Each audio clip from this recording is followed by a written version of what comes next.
morning, guys. Welcome to TDA the day after. It is the 30th, Friday, the 30th of December. We are the home of popular culture as defined by the culture. And as always, the lineup is lit. You have amazing hosts. We're just going to go ahead and introduce ourselves. I might as well go first because I'm talking. It is your favorite shade queen, my own royalty. Merry Christmas and a Happy New Year. The boy Youth in the building. And they call me E-Man, the pro-black activist, TDA producer and news analyst, melanin jam-packed. That is right. How's everyone doing? First of all, I love the fact that whenever you do your intro, I never know what you're gonna say. Yeah, you got to keep you on your toes, innit? No, you really do keep me on my toes. I'm always like this, like a little meerkat. It's ridiculous. But how's everyone doing though? Yeah, it's all right, man. Yeah? All right. A nice little break. It was nice, wasn't it? Yeah. What about yourself? I'm good. Feeling very refreshed and You look nice it, to man. I break. like the Yeah, I was just about to say that. You look Thank fresh, you. man. Thank hair. you. New, Check my party and everything. new hair. New year, new me. New year, new everything. Is this long term or temporary? Not the longest term because you know Yeah. I get bored. Yeah. So I might have braids next week. We'll see. Okay. See how I'm going. It looks good. Thank you. Not going to go back to the locks. So I do want to do locks again. I do, but there's certain types of locks I want to do next. Kind of like thicker. I don't want anyone to cancel me. But you see the movement. Yeah, it's like faux. Okay. That movement yeah. locks. Do you know what I mean? I think so. Yeah. So I don't want to, I don't want anyone to come for me. But I have to pay someone to do it. Okay. And one of my New Year goals is to spend less money on beauty stuff. So if I can, I'm trying to figure out a way to do it myself. Okay. If I can do it myself, I'm going to get it done. If not, I don't want to have to pay someone £200. See what I mean? I'd rather not. £200. And that will last for how long? Typically. Ideally, it can last like 3 months. Oh, okay. But I don't like waking up to the same face. Yeah. Like, as in like same hairstyle. I get Yeah. bored after a while. It's just tricky. But I do want the locks to come back. I think I'm going to end up with locks. I'll see how I feel. Okay. But how's everyone's Christmas? How's your vegan Christmas? Yeah, it was all right, you know. Yeah, It was how all right. did they get on time-wise? I wasn't complaining. So it wasn't 1 o'clock like I wanted. But to be 1 fair, o'clock was so ambitious. Yeah. It was more like 3. That's not bad. It's not too bad. For a It's not black too bad. household, Yeah. that is not bad at all. And to be fair, I didn't feel it as much because I was doing certain things. Oh, and, yeah, you know yeah, what yeah. I mean? So it wasn't too bad. It Okay. wasn't too bad, yeah. That's good. Yeah, can't complain. How was yours? It was good. I had a quiet one, which was nice. It's just what I wanted. It was nice. And I watched The Best Man final chapters. Oh, yeah, she was Same. saying. That was my Christmas day. That was my Christmas day, Yeah, Yusuf. That was literally. my Christmas day too. Back to Was back it good? to back. But yeah, I liked binge still. watched it. Yeah, the whole thing. I just sat down. and What would you rate out of 10? 6.5. Yusuf. What are you giving it? That's a bit harsh, isn't it?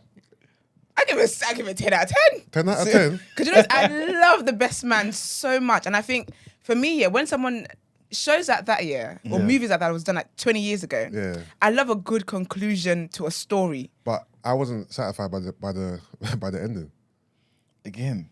Is it because This of is all the time. Sorry, can we spoil this? Because I'm not gonna lie, people have had time. I'm ready to spoil it. I'm ready to spoil it. I don't give a damn. Yeah, you guys have had time. Sorry, it's been a week of bank holidays. Okay, go. So, obviously, this is the final chapter, right? Yeah, Why haven't we seen Nia Long and and Lawrence Harper. Tate? Yeah, Sorry, what's his name? Harper and Harper and not Lisa. That was- Jordan. Jordan, that's it. Why haven't we seen them get together? Can I tell you Like, why? I don't get it. Like, this is the opportunity. Yeah. And yet again, it's the same narrative. Something stops them from Yeah. getting together. It's annoying. Do you know? Okay, so basically, I had when I started watching it, Yeah. I said these two better end up together because I'm Yeah. sick of this shit. Yeah. And I could see that. What's Sanaa Lathan's character? Kunta Kinte. Okay, get away. No, playing. We're done. No, but Kinte, Kinte. no, he called her that. Remember, you fake ass Kunta Kinte. Oh yeah. When she was going back to Ghana. Oh yes. So basically, okay, wherever her character is, yeah, Robin, that's it. I could see that she was unhappy. Yeah. And I could see a divorce coming up. Yeah. So I was like, can't lie, these two better get together. Yeah. However, after watching the first one, the second one, these 8 episodes, Harper's the problem. That guy's toxic. And I'll be honest with you, I definitely wanted better for Jordan. I wanted better for her because he's so toxic. He's so selfish. And the thing is, she's someone who, like, she's focused on her career, the way he's focused on his career. Yeah. But she wants the way this show was going, she wants to settle down now. Yeah. She actually wants to put the career on the backseat and actually have the love and have the children. Yeah. He was not capable of that. So that was what gave me peace of mind. I'm trying to cut him some slack here, but I can't remember everything. But, He's an idiot, man. but I just feel like, obviously, Harper and Jordan have been obviously a thing since the first one, innit? So if this is the finale, just give the fans what they want. At least a young sex scene or something. I wanted them to just have one It's a young sex scene. just one time. And they still alluded to the fact that something happened. Remember? 'Cause Yeah. in one, remember when they were kissing and his phone rang? Oh, yeah. Then when they went back to the flashback, a bit more happened. Yeah. There was a bit of undressing. Yeah. But it was never finalized if they had sex or not. Yeah. Remember? Yeah, that's true, actually. So that was kind of annoying. That was annoying, actually. Yeah, that was annoying. You know what it is about this? It was very entertaining. Yeah. I don't feel like it was perfect, Okay. but it was good. Yeah, Like, I get you. I didn't watch it and feel like, I wish that it was only that Jordan and Thingy thing. Yeah. I really liked what's Thingy's character's name again? Terrence Howard. Terrence Howard. What's his character again? I forget everyone's name in the show. Quincy. Quincy, yeah. So I liked He was jokes. I liked his and Shelby's Oh, yes, dynamic. I was happy they narrative. got together. Do you think that the way they played that out was a bit Stupid. stupid, isn't it? Very stupid. Do you know? Okay, also as That well. was one of my gripes. Yeah, I didn't like that. was The stupid. way it worked out, it was all weird. And also, what is Boris Kojo's wife's name? No, I'm about to say Nicole. It something. is Nicole. It's it Nicole Nicole? something. Yeah. But do you know what it is? I'm tired of seeing her in. Not that I want her bag affected, Yeah. but I'm tired of seeing her in films. Why? She can't act. Oh, okay. She gets on my nerves. And also, can they increase her budget for wigs? Every show I see that woman on is the same damn wig, and I'm sick of it. Yeah. I don't like seeing her in films. She just gets on my nerves. Did you ever watch Real Husbands of Hollywood? Yeah. Because you know that show was like a parody. Yeah. That's her acting. So she's consistently she's just always like that. I'm like, can't you just be normal? Yeah. Yeah, she gets on my nerves. But I loved Terrence Howard was absolutely hilarious. He went, keep my wife's name Out your fucking mouth. Also, you know, I feel like certain things weren't realistic. So he found out that Shelby's daughter was his daughter. His daughter. Yeah. I knew that though. And she kept it from him for 10 years. Where was the reaction? Yeah. Because I'll be honest with you. Where So was you the see reaction? how, you see It how. made no sense. So basically they got together, and it was they'd been married. They got married. Yeah, Then he's like, oh, I can't wait to, I hope, the daughter's accepting of this. Then he goes, I hope you're doing. And she basically drops it like, oh no, that's your daughter. I said, you're about to get a divorce because that's divorce grounds for me. Fam, That's ridiculous. it was He was like, oh. she's yours or some. Yeah, something stupid like Okay, that. cool. And then he got the phone. That's a bombshell. And then he got on the phone to the child. He goes, I've got something to tell you. Where's the reaction? So that part, I feel like that was badly written. I hate this. This is breaking down. This is breaking down the points. Yeah, that was badly written. That was badly written. Even the way she got him back Yeah, was very badly stupid. written too. Even to the fact of, for example, you know when he texts her, "Oh, meet me somewhere at 1." Yeah. But then the wife showed up. Yeah. Why did the wife show up? How did I she think know? Like the wife had the phone. There was no explanation. Yeah, it was weird. And then the wife comes and then she's like, oh, I've booked your flight ticket. And also, why was she cool or accepting that she was They fucking had him? sex. Yeah. It made no sense. But you know what it was though? For me, I think that part is because I think the wife just wanted the money. And because because remember the company was going to get, she was going to like own the company or whatever. Yeah. I think she was only there for the money. But the way it is, I don't feel like that was, maybe it was just my perspective. That wasn't made apparent to me. I didn't. Okay, yeah. It wasn't plainly obvious that she was in it for the money to me. Yeah. It wasn't obvious she was in for the money. I think I had to connect the dots from just the whole, like, you're going to take over the brand. I was thinking, but she just got here and it's weird. But what else did I like? Oh, I liked when they were trying to explain the whole cis thing to Terrence, to Quincy. Oh, I forgot about all that, you know. I sent that to Mark. I said, this was you when I was trying to explain to you. I like the fact that they tackled, I guess, a new age social new age issue. stuff. Yeah. So, even the TikTok, I like all of that stuff as well. Because when she was trying to, Nia, what's Nia's one again? Jordan. Yeah, she was trying to explain to Quincy that we're cisgender. He's, what's the term? Cis man. No, No, he's non-binary. not yeah. Non-binary. Okay. So he was like, oh, he's non-binding. He's like, no, non-binary. And then he said, she goes, no, we're cis het people. Then he goes, who are you calling the cis? I said, this is Marks. Who are you calling the cis? No, but I like the fact that they tackled that. I thought it was good as well, like the whole Morris Chestnut. I'm not gonna lie. You know what's so weird, right? Obviously, Morris Chestnut is a heartthrob, innit? Like ladies love him, but I found his sexual anecdotes kind of cheesy.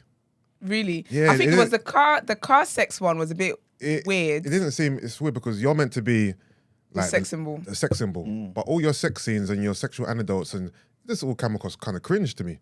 Yeah. I didn't. It's weird. I didn't buy him as that guy. Do you know what's funny? Because you're a man, you can think from an objective. Yeah, like I don't buy Morris Chestnut in that role as a sex. What's it called? Sex symbol. No, because we saw his abs, we saw his bum. It just came across kind of cringy. You could see his penis, and that would have been it. Yeah. Yeah, he's just a. Like, I don't understand. He's such, it comes funny so much. It's ridiculous. It's great. But what's his story in the film though? Because his wife is dead now, isn't it? Yeah, so he's basically going through like depression and all that stuff, and like he's basically just having meaningless sex up and down, ridiculously. He's been everyone who he comes across. Anyone he comes across. He's trying to find, I guess, meaning to life again. Meaning to life. So he tries to, because he's NFL player. Oh yeah. He tries to come out of retirement. Okay. And go back to his team, which failed. Then he became a coach, which was kind of his ending. But he was just trying to figure it out. And obviously, his son came out as being non-binary, so he's dealing with that. Okay. Yeah. It was really, really good, and I think it's amazing as well how like they all look so good. Every last one of them. Yeah. The women are just stunning. I'm like, that was age. But I think for how long the film was, the first one to now, I think they did it well. Yeah. It was good. It was really nice. It's one of my best things, like films ever. So. Well, The Best Man or this The Best one? Man. Okay. So I was so excited to watch it, and then because I thought it was a film, and then when I saw it was 8-part series, I said yes. Yeah. It was like 50 minutes long. What did you say? What much? Sorry? Did you say 8-part series? Yeah. 50 minutes. 8 episodes of this. Yeah, and it's all great. Serious. 8 episodes, they're about 45 minutes to an hour each. Yeah. Serious. They really the budget for this was really, really long. Match as well. That was an interesting dynamic. I liked, but you know what it is? Yeah, I just feel like I got why I don't know. I feel like him standing up for himself and wanting to assert that whole I'm a man. Yeah. I don't think that was done the best way. You don't think so? No, it was kind of like cringe. Because remember, a bit nerdy that's his character though. His character is someone who's a bit of a nerd. He's unassuming. Yeah. So he's always fighting against guys who are deemed, I don't know, more misogynistic than him or more manly, so to speak, in it. Yeah. So him going to do UFC was his way of getting out his aggression and being more of a man, I guess. But I like how they tackled, the race issue. Him and that the woman and the Karen. Yeah, the Karen, as they called her, the Karen. And it was interesting even with the kids as well. And I think, do you know what? They tackled a lot of things, because even when you think about his wife's paper, and it was about what's it called? The professor. Anxiety. The professor, remember the professor? Yeah. Trigger warning, sorry. A professor who was like an older black man who she proper like gave her good guidance and whatever, tried to sexually assault her. Yeah. And I think that was good as well because they basically tackled the Me Too stuff. Yeah. And then her paper was on anxiety because one of her kids has anxiety. Yeah. And it was about using like kind of other drugs, medicinal ways to tackle that. Tackle anxiety. And it was good. And I liked the fact as well, because obviously, they run like a school anyway. But I liked one of the parents was like, oh, you can't be pushing this kind of, this drugs thing. Kind of showing the ignorance of that. And that again shows, they tackled a lot of issues actually, when you think about it. Now I'm thinking about it, they did tackle quite a lot. They did. Yeah. They did. No, it was good. I think they executed it well enough to do what they needed to do in terms of messages and stuff like that. I'll bump up to a 7. Thank you, I appreciate that. Because I've gone down to a 9. But no, it was good. It was good. Yeah, but if you haven't watched it, definitely watch it. It's really good. I would say anyway. Where did it all rank in order for you guys? I gotta watch part 2 again because I only watched it once. So, as in all of it? So I'll just say part 1, part 2, this one. Okay. I don't know. Like, part 2 gets. Do you know what's I can watch part 1 like over and over again, but part 2, I've got to be in a down place to watch it. It's just so emotional, man. Oh, with the woman dying. Man. Oh, God, it just breaks my heart every time. But she seems. She said. Also, once again, they even tackled like Ghana being a popular place. They did. That's even something that they threw in there. Yeah, return. They really did. I'm going to live in Ghana. Like the kid was saying fufu as well, and I like. Oh, and I love the fact as well that they pronounce everything properly. Okay. Because I hate when Americans try and throw things in and then they're doing it. I like the fact that they knew the food properly, and she's like, "No, you eat it with the peanut soup." It was really good, very cultural. But what were you going to say about the? No, I was just. What was I going to say? The wife. She just seems so miserable all the time. Her face is just. I don't like looking at her. who? How can you say her face? Moist Chestnut's wife. The one that died. Do you know what it is? Yeah, I don't get the hype about her. Well, Respectfully. you mean looks? No, just the way she is. Like she was always held as this golden egg, and it's just like, girl, just stop. Yeah. She was more like the righteous one, the one who brings everyone together, the one who's kumbaya. Girl, get your voice up. Stop it. I don't know. I don't know what it was. I mean, she did kind of feature in this one as well. Throwback manner. It's when he'd have dreams and stuff like that. But I don't know. I never really got the whole thing, and I do think that whole. I don't know. I feel like that storyline dragged longer than it needed to. If I'm being honest with you. What, you mean her death? No, them sleeping together. It was one little sex. Like, get over it, man. You mean her and Harper? Yeah. It's just get over that. Worst things happen to people. But actually, yeah, when I think about it now, when I think about what the storyline for the second one was, the first was definitely my favorite. Yeah, first is the first, and then undeniable. the series, and then the second. Okay, I have to watch the second again because I watched it once. Because second, they all came together. Then he was gonna write another book. Remember about Lance's life. Yeah. And Lance was gonna quit, and then they weren't talking to each other, and they had arguments. Ooh! But then we had that beautiful white man. Yeah. He's a spicy white. What's his name again? I can't remember his name. He went out with a woman from. You spoke about him the other day, innit? Yeah, we did. Yeah. Sunset Beach guy. Is that the guy? I don't think I ever watched that. Hold on, sorry, sorry guys. I have to Google this. What his name is rolling in my head. What he dated someone in part 2. He dated Robin. Remember her white boyfriend, Eddie Cibrian. Robin. That guy, you definitely remember him. Hold on. But wasn't Robin with Harper in part 2? No, him. Oh yeah. Beautiful, beautiful white man. Can I say it? Oh no, they can't say it. Never mind. But Eddie Cibrian Oh, so hold on. Robin and Harper only hooked up properly in part 2.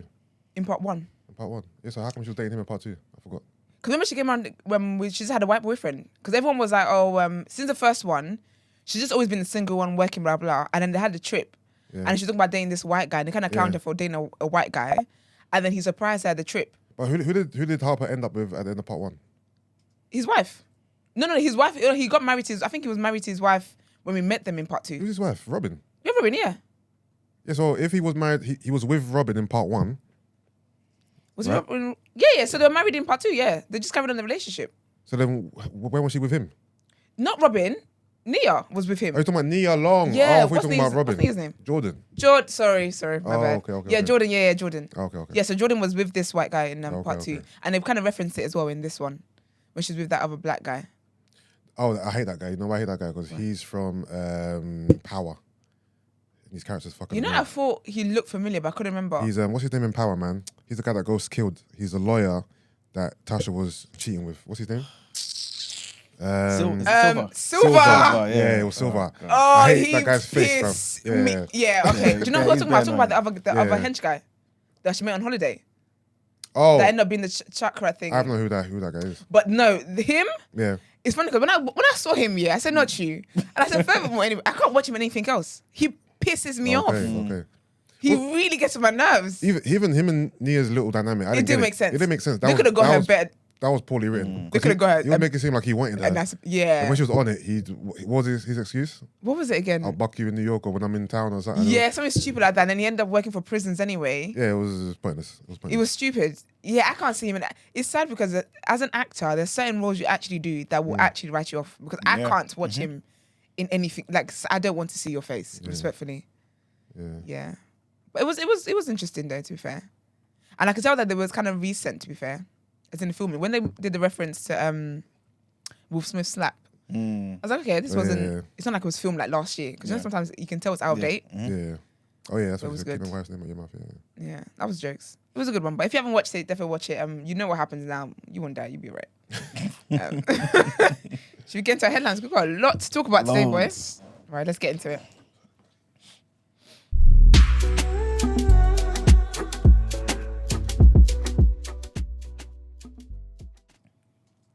Okay, so the first headline is about the former Pope's health and how it's basically failing. So the Pope Emeritus Benedict XVI is lucid, conscious and stable, but his condition remains serious, the Vatican said on Thursday, a day after it said that his health had deteriorated recently.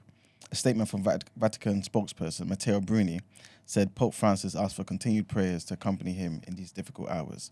Benedict, who's 95, has been known as the Pope Emeritus since resigning as pontiff in 2013, becoming the first pope in over 600 years to do so.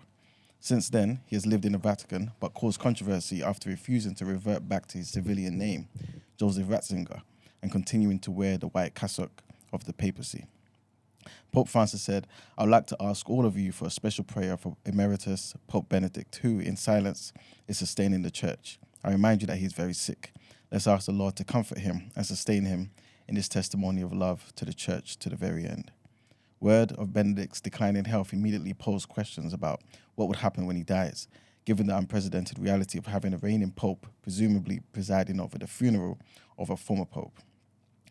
Most Vatican experts expect any funeral would resemble that of any retired Bishop of Rome, albeit with the caveat that there would be official delegations to honor a former head of state, as well as pilgrims from Benedict's native Germany and beyond. Next headline is about COVID in China. So, the EU's disease agency has said the screening of travellers from China for COVID-19 would be unjustified. On Thursday, Italy urged the rest of the EU to follow its lead and ensure Chinese arrivals are tested and quarantined if necessary. The US, Japan, Taiwan, and India also recently announced mandatory testing as China deals with a COVID surge. But the ECDC, which is the European Centre for Disease Prevention and Control, said that the surge was not expected to impact the EU. Concerns were raised after Chinese authorities decided to let people travel more freely from the 8th of January, after almost 3 years of largely closed borders. EU health officials held talks in Brussels on Thursday to coordinate any responses. The ECDC added, "We remain vigilant and will be ready to use the emergency brake if necessary." Here in the UK, Ben Wallace, the Defence Secretary, has said the UK government is reviewing whether to introduce COVID restrictions on visitors from China. He added that the Department for Transport will take medical advice and talk to the Department of Health. Next headline, we pretty much give updates on this almost like every day, and this is the Russia and Ukraine war. And cities across Ukraine have been targeted by a wave of Russian missile strikes in one of the largest bombardments since the war began.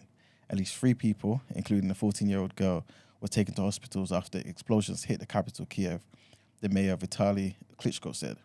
Blasts were also heard in the cities of Kharkiv, Odessa, Lviv, and Zhytomyr. Ukraine's military said that 69 missiles were launched with air defenses intercepting 54 of them.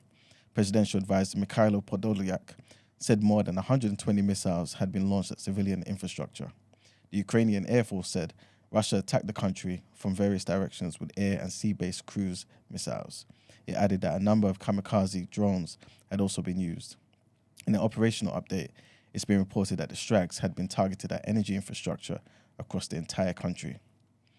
And the last headline takes us to Israel, where the most religious and hardline government in Israel's history has officially been sworn in. Benjamin Netanyahu returns as prime minister after his Likud party formed a coalition with ultra-nationalists and ultra-Orthodox Jewish allies.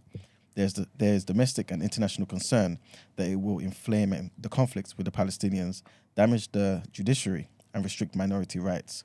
However, Mr. Netanyahu has promised to pursue peace and safeguard civil rights. Addressing a special session of the parliament in Jerusalem, he stated that his administration would restore governance, peace, and personal security to the citizens of Israel. He went on to say, "I hear the opposition's constant laments about the end of the state, the end of democracy. Members of the opposition losing their elections is not the end of democracy. This is the essence of democracy," he went on to say. Mr. Netanyahu was heckled by his opponents, some of whom chanted weak. They suggest that he has been forced to sign deals with hardline parties because more liberal ones refuse to sit in government with him, while he's on trial of charges of bribery, fraud, and breach of trust. He obviously denies any wrongdoing. Several hundred protesters, meanwhile, gathered outside, waving Israeli flags, rainbow flags bearing the Star of David, and signs reading shame, danger, and down with racism. I always find when protesters or whatever do like shame, I think it's one of the funniest things human beings can actually do because you really do feel shame. I'm going to do that to someone actually. Can you imagine? All right, well, topic of the day. It's juicy.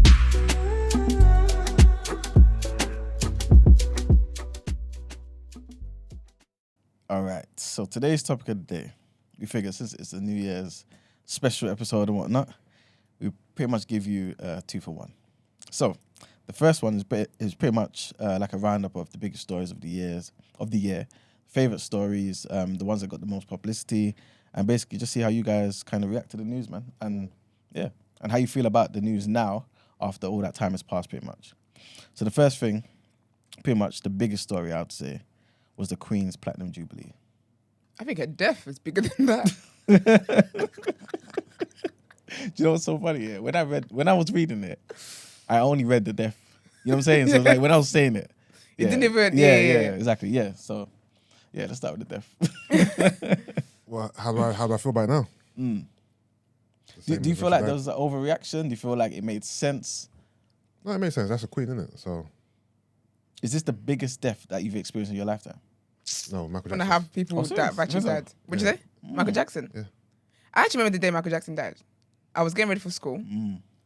And for some reason, the air just felt quiet. I don't know what it was. There's something about the energy. Like, I still remember exactly where I was, what point of getting ready I was. And my mom was like, Michael Jackson died. Actually, you know what? And this was a Saturday. Kobe's is up there, you know. Who? Kobe's. Oh, I was in church for that one. I think Kobe's was more shocking than Michael Jackson's, if I'm honest with you. I think Kobe's was... Okay. Kobe's one was more shocking. I feel like, you know what? I retract that. Kobe's. Yeah. Yeah. But was it bigger though? Did it get as much? It wasn't bigger. But just more shocking. But it was more shocking because of his age and who he is and... Just everything. Just everything. It was you know, obviously, celebrity deaths are always feel random unless you're old, innit? That felt the most randomest of the randomest deaths. Like Kobe Bryant, that's insane. Even when I think about it now, it still feels a bit weird. Yeah. Honest with you. But in terms of, obviously, I would say MJ had a bigger impact on my life than Kobe did, but Kobe's death was just more shocking to me. Yeah, I agree with that. Yeah, I think shocking deaths. I'll be honest, I think Kobe, Nipsey, that was even more shocking for me than Michael Jackson. Just because it's like it wasn't just them dying, it was everything that followed. Yeah, I think, It was like knowing like that they've got with Nipsey, it's like knowing Lower London and it's like, damn, this is gonna break her. It's knowing Kobe's one, it's like knowing his 3 girls, how he's such a proper active present dad. It's how they even died, the fact that one of his kids died with him. It was just, I think it was that. And I think with Michael's one, that was definitely shocking, to be fair. Well, maybe because it was so long ago, we don't remember. I do remember exactly how, like, the day, I remember it. I think because Michael was going through a lot, like he had health issues. Yeah. So even though it was shocking, you could understand how and why it might have happened. But with Kobe, he was young, he was thriving, he just retired from the NBA. He's out here being girl dad. He's like, you know what I mean, he's present in the media, and just to die in the way he died was just completely just shocking. And do you know what's weird as well? It's like it's weird because it's like he was in our face, then he died. Because before that, I don't really notice Kobe like that, if I'm being honest. But around that time, just before he died, it was all like I knew him like, oh, he's a girl dad, like he's the one who loves. Do you know what I mean? Like he was just really, really in our face, and he was just like gone. Yeah. Which leads me on to what I was going to say about. Do you feel like there was anything untoward about his death? Because you know there's a lot of people who feel like conspiracies. Conspiracies out there. I don't know. I feel like nah. I think the man just died. I think it was just a shame. Like again, when you look at things, who was it? Oh, Joe Budden. Joe Budden on Angie Martinez's podcast, And her podcast, I think this season, they're kind of tackling like loss and death and stuff like that. And they were talking, he was basically saying how, I don't know whether he read it somewhere or whatever, what the connection is, but he was saying how people die doing what is very normal to you, like what you like to do. Like what is just what it is that you do. Whatever your vice is, whatever it is that you like to do in life, that tends to be how people die. And he gave examples. It was like Nipsey. He gave examples. Nipsey was like trying to shop to help his friend who was in prison, blah, blah, give. That's how he died. And Kobe as well was doing the same thing he does, which is going to the basketball games and spend time with his child and all that kind of stuff. And yeah, give examples and stuff. So I don't think there's conspiracy there because he was doing what is in his usual routine. Yeah. And the thing is, the issue was that, it was very foggy and the person couldn't see. But again, when it's a route you've taken so many times, if you think about it, if it's foggy and you need to go to Tesco or you need to go to corner shop down your road, you know the way to corner shop. A lot of things it's like it's brain memory or muscle memory, wherever it is. So I don't think they would have ever thought this was. Yeah. So like, you just don't think things is suspicious enough to be what causes your death. Yeah. It's a normal thing, and then that is what causes the death. And if he made it to where it was going, nobody would have said anything about it. He would have come back. Do you know what I mean? Yeah. So. Yeah. Sad, man. But yeah, a lot of deaths got shocking. But the Queen's Jubilee.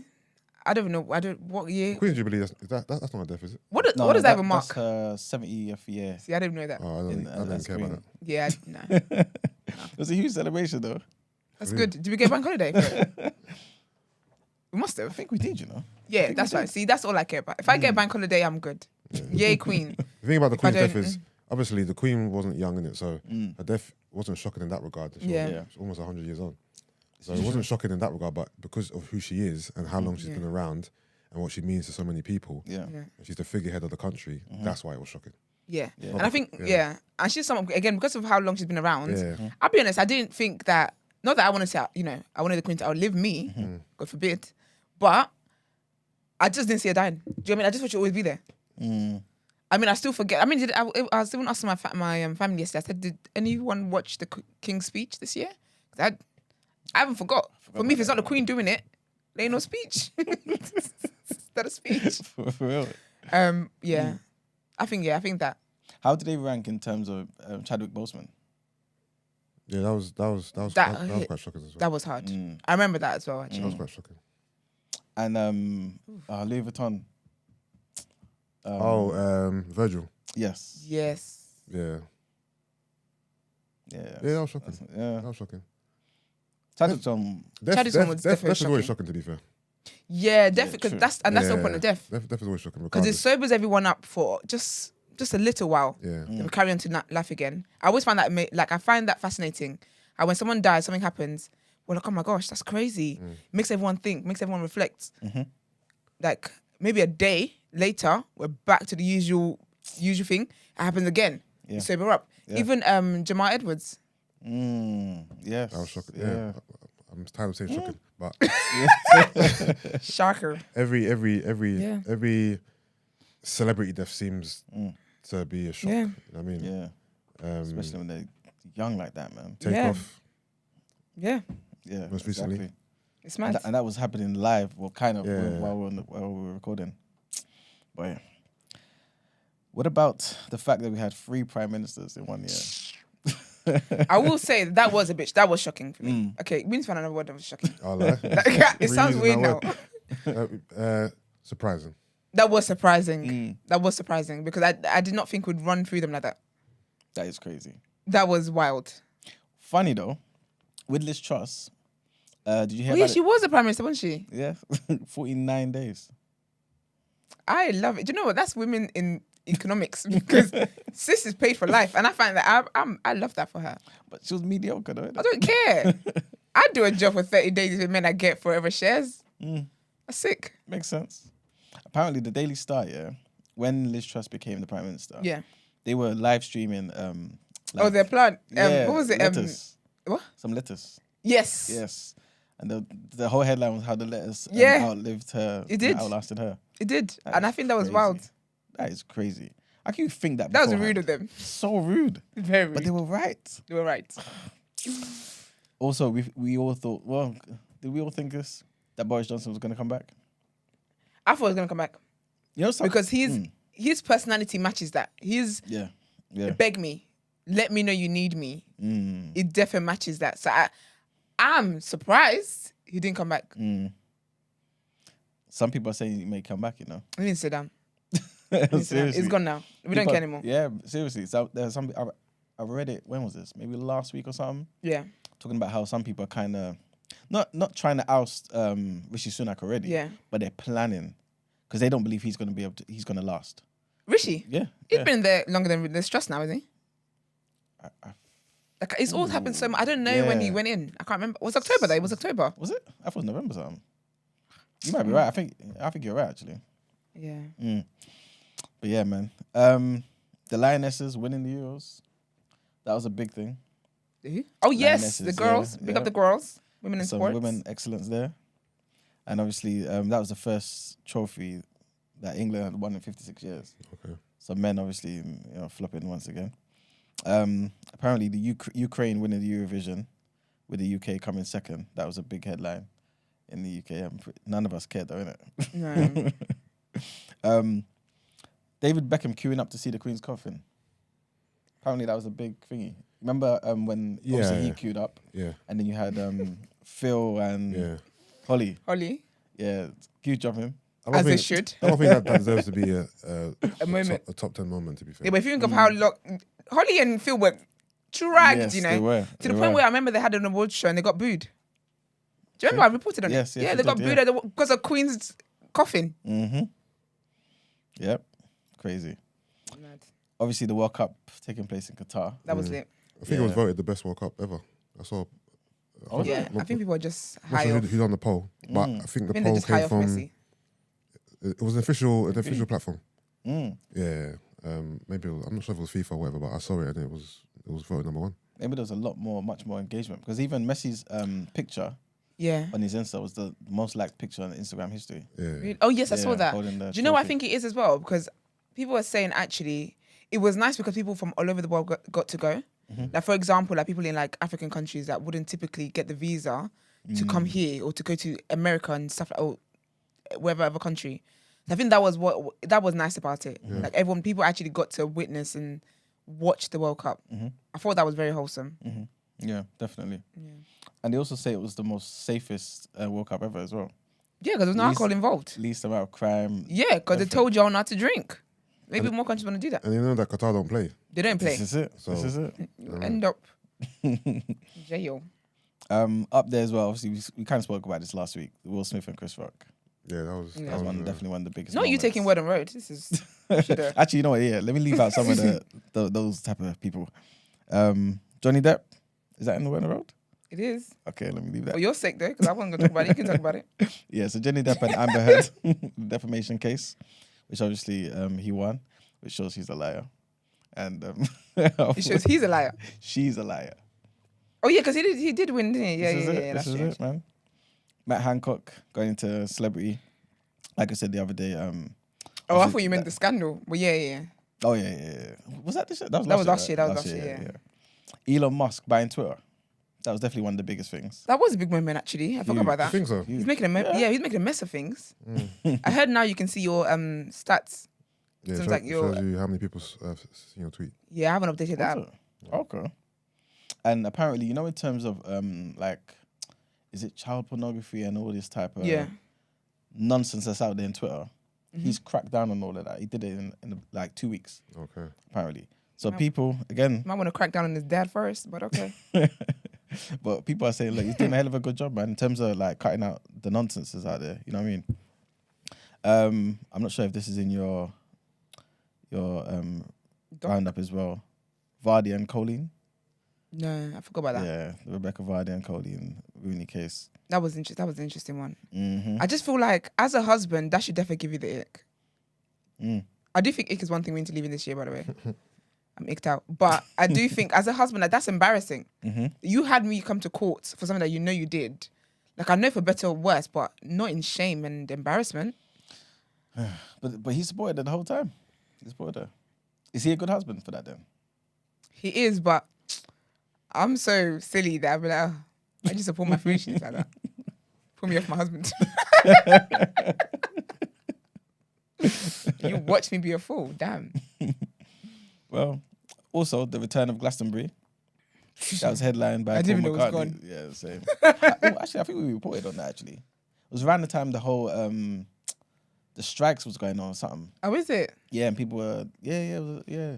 Where did it Around go? train Is strikes. it because of COVID? No, because of like just striking because of pay and stuff. The Glastonbury. Oh, where did it go?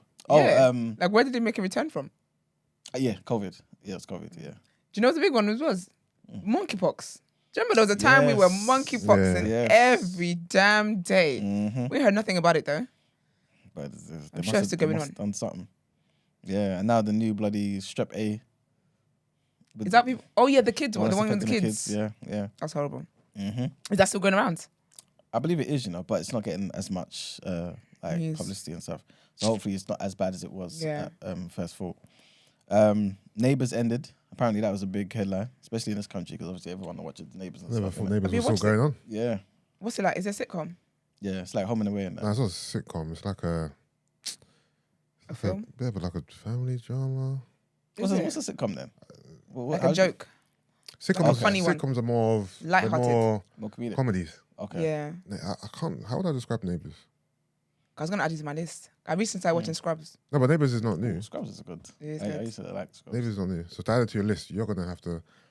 Fam, you're gonna be watching it forever. Since the 80s, I don't mind that though, think. because I love from the 80s. Yeah, It's like the 80s, I right? used to watch Neighbours when I was a child. Yeah. Okay, yeah, them qualities. I don't know. Add it can to watch your this list, shit in bro. black and white. You might as well add EastEnders and watch it from the beginning too. Oh no. Okay, fair enough then. Fair enough. Did you not watch EastEnders? What, back in the day? No, someone. No, as in on the weekend. Nah, Or I watched whatever EastEnders it for was. years. I don't watch it. I used to do the whole Christmas thing, but I just there's better things I'd rather watch my chestnut with his chest out. Then yeah, I didn't watch that.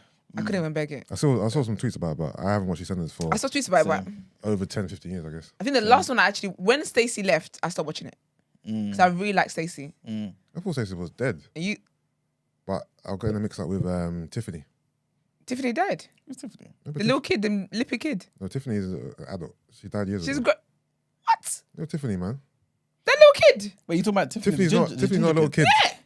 No, No, Tiffany was a woman. I thought that was Tiffany as well. No, who's Tiffany? Yeah, Tiffany was a little. obviously Tiffany, there might be other Tiffany's, but the Tiffany that I'm referring to was a woman. She died. I can't remember how she died, man, years ago. Did she have a lippy kid? Let me Google her face so you can see. That's interesting. Maybe I'm getting the name wrong. Who knows? Yes. Well, you. So did you watch it? No, obviously. Well, I don't know why I said let me say. I haven't watched it in like 10 years. To too. say. So yeah, but because there's a lot of stuff floating around about it Yeah. as well. But yeah, anyway, that ended. You know, It was brought back sorry. by Amazon. There's an iPad in my hand. I could have just Googled that myself. Sorry, go on. Amazon bought it. Yeah, so they brought it back. that's the original Tiffany. Let me see. Okay. Yeah. You have to. Yeah, because The singer. Was she singing in real life? Yeah, or- she left EastEnders to start singing. Oh, was it? Okay. Yeah. I've never seen that girl again in my life. Her name's something like Melanie or something. I don't know who that is. Yeah, this is the original Tiffany. Yeah. Ah, hold on. This picture you may recognize. Oh yes, I do. Yeah, that one. Yeah. She's a bit older there. Okay. Yeah, so since she died, that's probably, and I think I tuned in for Who Shot Phil because everyone was talking Phil's about dead? it. Oh, yeah. No. No, Who Shot Oh. Phil? I think I remember the last storyline I proper followed was Janine stealing the baby. But I heard Janine is still up to her old tricks anyway. And I remember, she was getting bullied in real life for that. Her and her kids were getting arrested. Remember she stole Kat's baby? She and Kat had a baby at the same time. Her baby died, then she swapped it. How'd you swap a baby? Then she swapped the baby with Kat's baby. But I guess, anyway, yeah. Janine, yes. Yeah, Janine, the evil girl. Yeah. But I heard she's up to her tricks, but Oh, who was the guy that she used to bully, man? Janine. Yeah. Yeah. What's his name, man? The little Adam's Family looking guy, man. The short guy. Not Adam's Family. The one that she pushed off the cliff. Barry. But that's Oh, it. yeah, yes, yeah, Barry. Yes. She When pushed off that the cliff. Phil's He married her, innit? What? Yeah, I think they were married. Yeah, Yeah, I think that's probably the last time I watched this sentence when she pushed him off the cliff. Oh, yeah. That was a long time That was ago. wild. Yeah. Yeah, I watched I just remember Stacey leaving the square, and I really like Stacey. And I think Max got married to someone else. So yeah, you traitor, man. You don't even cute that anymore. Yeah, I haven't watched it in years, man. Oh, you know the saga I used to love? Cat and Alfie, man. Oh yeah, I like Cat and Alfie. Yeah, man. Cat and Alfie. What is her line again? Slag. I'm a I'm a slag. slag. I'm a slag. I fucking slag, man. Yeah, that's when I watched it a bit consistently during those days. She put him through too much things, man. Alfie was such a lovely husband. He was a wholesome guy. Very wholesome guy.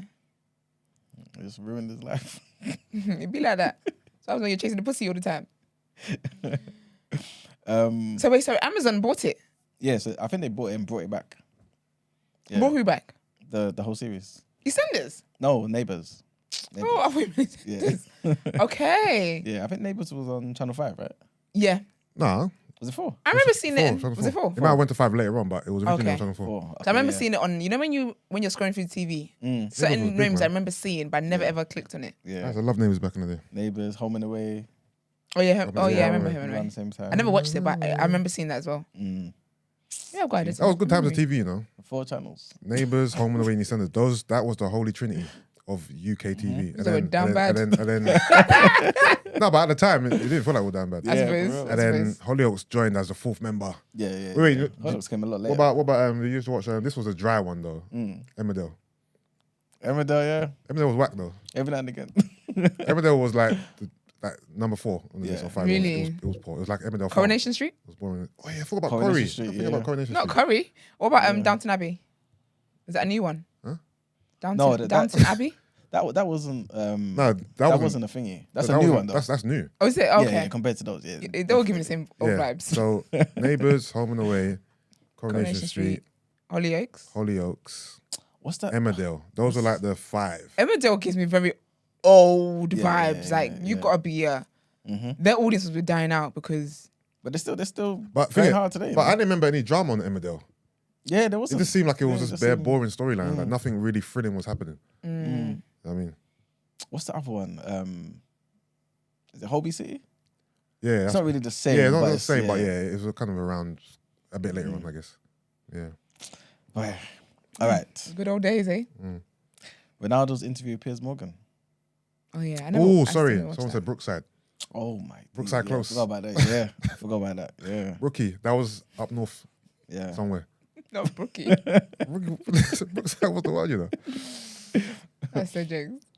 Obviously, Kanye West getting dropped by Balenciaga and Adidas. Yeah.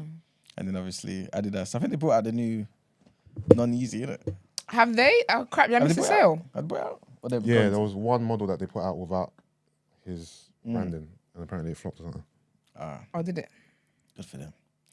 Balenciaga, obviously, they had their controversy and whatnot. Their paedophilia. And nothing's happened to them since, and no one said anything, and they're just going on as normal. Yes. Well done, everybody. Exactly. The cancelling crew, people that fight for cancellation, well done. Yeah, we know what they prefer. Basically, What do you prefer? as in they obviously prefer this type of struggle, innit? You know what I'm saying? Yeah, it's true. Yeah. Because actually, when you think about it, yeah, that should be the one thing everyone's like, no way, this cannot run. That's what I'm saying. It's mad. Kids are not precious anymore in society, you know. Like I said to you before, man, no one cares. People don't. Yeah, for real. People really, really don't. That's why I don't get wrapped up on this stuff, because no one cares. Yeah. I want to see. Anyway, we'll see if Kim wears Balenciaga. Probably has been anyway. She's just one of the ones that hasn't got B on it. Exactly. What's that guy's name? Joe Lysette. He basically was trying to get David Beckham to get out of the Qatar deal. So he was basically, he's part of the LGBTQ community. And basically he was saying, look, David, if you don't come out of this particular deal and stop endorsing the World Cup being held in Qatar, I'm going to shred this £10,000. Oh, that shredder money guy. He's an egg, man. He's so irrelevant. I didn't even know his name. Absolutely ridiculous. And he's a hypocrite too, because he actually did a show there apparently in Qatar some years back. Oh, dickhead. This is what they do. Don't you think it's funny how when you said David, like I don't clock. Do you ever not clock someone's name? So you say it all the time, but you don't clock. Like I hear David Beckham all the time. I never actually clocked his first name is David. You must though. You don't look like a David. No, because when you said it just now, I was like, oh yeah, he's David. I think because I'm used to him, innit? Yeah, because I always hear David Beckham, but the David never really stood out. Because he's mainly called by Beckham, innit? Yeah, so it's weird. That guy was super famous, man. I'm talking like I'm been smoking or something. Also, Just Stop Oil activists, all the environmental people, Marxist people. Yeah, doing a bunch of nonsense. And apparently the rise of TikTok. So it was this the year that TikTok kind of just... No. So. Okay, this was the year it soared, but it started in a thingy. What's the thing called? Lockdown. Oh, is when it? we're doing a Don't Rush challenge. Okay. Yeah. But this was TikTok Prime though. This year was really it. Also, cost of living crisis, as we know. Yeah, inflation at 40-year high. It's never been like this before. In 40 years. The strikes, everywhere is striking now, basically. We've reported on all of this. Also, the hottest weather ever recorded was this year. It went over 40 degrees, and because of that, fires broke out. Train tracks buckled. There was drought in this country. Remember, they were telling us to kind of ration our water. Oh yeah, that would have been. Yeah, this year has been a bit mad. Was this year the coldest we ever had as well? I'm not sure if it's the coldest. Because to think that we went from 40 something sun to minus 11. Yeah. I don't think I've ever experienced a minus 11 though. Yeah. It wasn't minus 11 in London, was it? I know London. I mean London was at minus 7, minus 6. Yeah, or something like that. Yeah. It's warm now though. Yeah, it's good. Was that summer? I think it's going to get cold again though, come like February times, like it usually does. But to see like snow around this time of year, yeah, it's been crazy. But yeah, that's pretty much, I would say, the biggest things that's happened this year, man. Outside of obviously the things that S is going to be touching on in Word and Road. That's right. And the other thing that I wanted us to touch on, obviously, I know everyone's kind of waiting for us to dying talk about for it, is the Tory and Meghan case. That's right. Okay, guys, what's your thoughts? Let me just start there. You know how I feel. Big up the hot girl coach. Big up the hotties. We did it, y'all. That's what I said. We did it. We supported our girl. We supported our coach. And I'm just, do you know what it is? I'll be honest. Okay, let me stop being silly now. I'm just glad that she's kind of got closure. I'm hoping that moving forward from this, sis takes time to sit down and actually grieve everybody that she's lost in her life, because the amount of losses she faced in that period of time is a lot. And I just hope she sits down and heals and just is surrounded by love, and just I just want Meghan to heal, man, because sis has gone through a lot. That's really it. But also though, I love the fact that when this happened, so obviously the day before the actual verdict came, there was a rumor that started saying that he was found not guilty, and the only thing he was found guilty on was a possession of a gun. Yes. And I remember people were talking and they were talking and they were talking, doing threads, paragraphs, all that foolishness. See, because she's a liar. See, because da-da-da-da-da. Big up the men. All the weird men, all the misogynistic and all the istics of men were really running their mouth. Only for it to turn out it was a rumor. The next day, crickets. It's crickets. Crazy. And then do you know what's mad? Do you know what's mad? Is that the day when they thought the verdict was not guilty, it was a whole lot of, it's like the justice system has done the right thing. Yeah. Okay. Yeah. Then the next day, when it's guilty, the actual verdict, all of a sudden now, the justice system never protects black men. Shut up, man. You guys, if the verdict had gone their way, the justice system was working. But the fact that the justice system was like, Meghan is, Tory is guilty, all of a sudden now is flawed. When literally 24 hours ago, we saw you lot praising the justice system. Yeah, yeah. Foolishness, man. Anyway, it's mad. Yeah, I'm not gonna lie, I don't even care that he's got convicted. Honest with you. Obviously, as the case was, unfolding, I had my doubts. Yeah. I thought it might be Kelsey, because obviously she was pleading the fifth and she got a plea deal and all this other stuff. But I don't care. Like, Tory Lanez has been convicted on 3 counts, and I can sleep at night still. I mean, I'm not losing any sleep over it.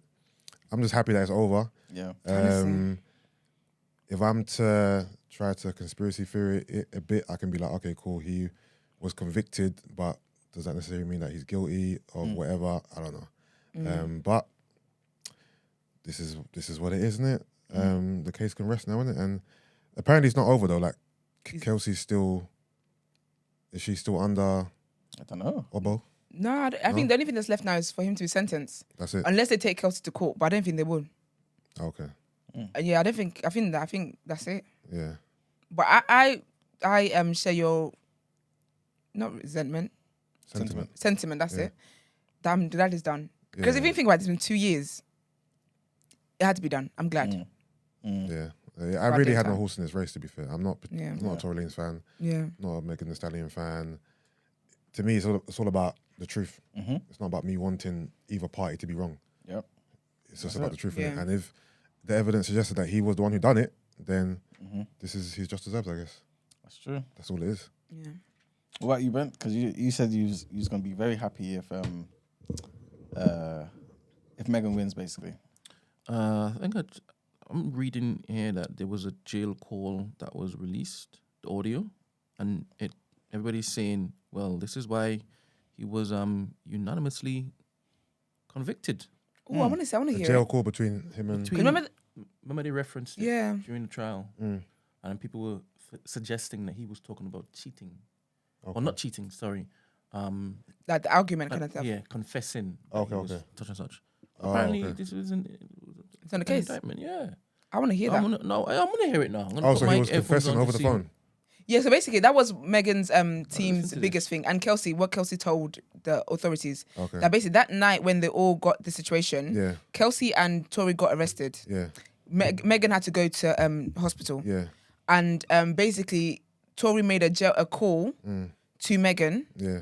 And on the call, he was apologizing profusely. Oh, okay. But then his team were arguing that he was just apologizing for the arguments and how everything turned out. Yeah. And he never actually admitted to shooting. Okay. And I remember actually when they were concluding, so when it was leaked that they reached the verdict and actually the jury were on lunch, one of the things that the jury asked for again was to hear the phone call again. Okay. So yeah, I would definitely want to hear the phone call and see what it said. So I found it. I'll hook it up. You are the plug. Cool. I was literally just about to message you, man. Is it 4 minutes? Is yours 4 minutes, man? No, I'm in front of you now.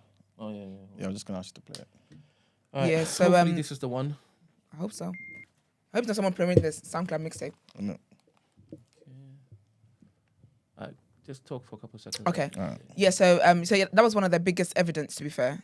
And also the text as well that followed. And also the maddest thing was as well, Kelsey's statement, where she does say Tory did it, was actually in September. The little heifer. And then she went on the stand 2 months later and said she can't remember anything. But the statement she gave to police, it wasn't, I thought it was from 2020. No, it was from September of this year. Where she was talking about he tried to bribe them and blah, blah, blah, blah, blah, blah, blah. Well, Megan is in the win anyway because she's also, I think she's won a case recently. Free call from... Okay, there we go. Tory? An inmate at LAPD jail. This call is subject to recording and monitoring. Press 1 to accept the call. To deny this call, thank you for using Telmate. Hello? Hey. Y'all got out safe and everything? Huh? Y'all got out and everything, y'all good? Megan's still in the hospital. I'm outside the hospital. What hospital y'all at? About what? You said what? You're listening to Street TV. I said Megan's in the hospital still. I'm outside the hospital waiting. What hospital are you at? I don't know. Let me see. Cedar, something like that. Cedar. You know, bro.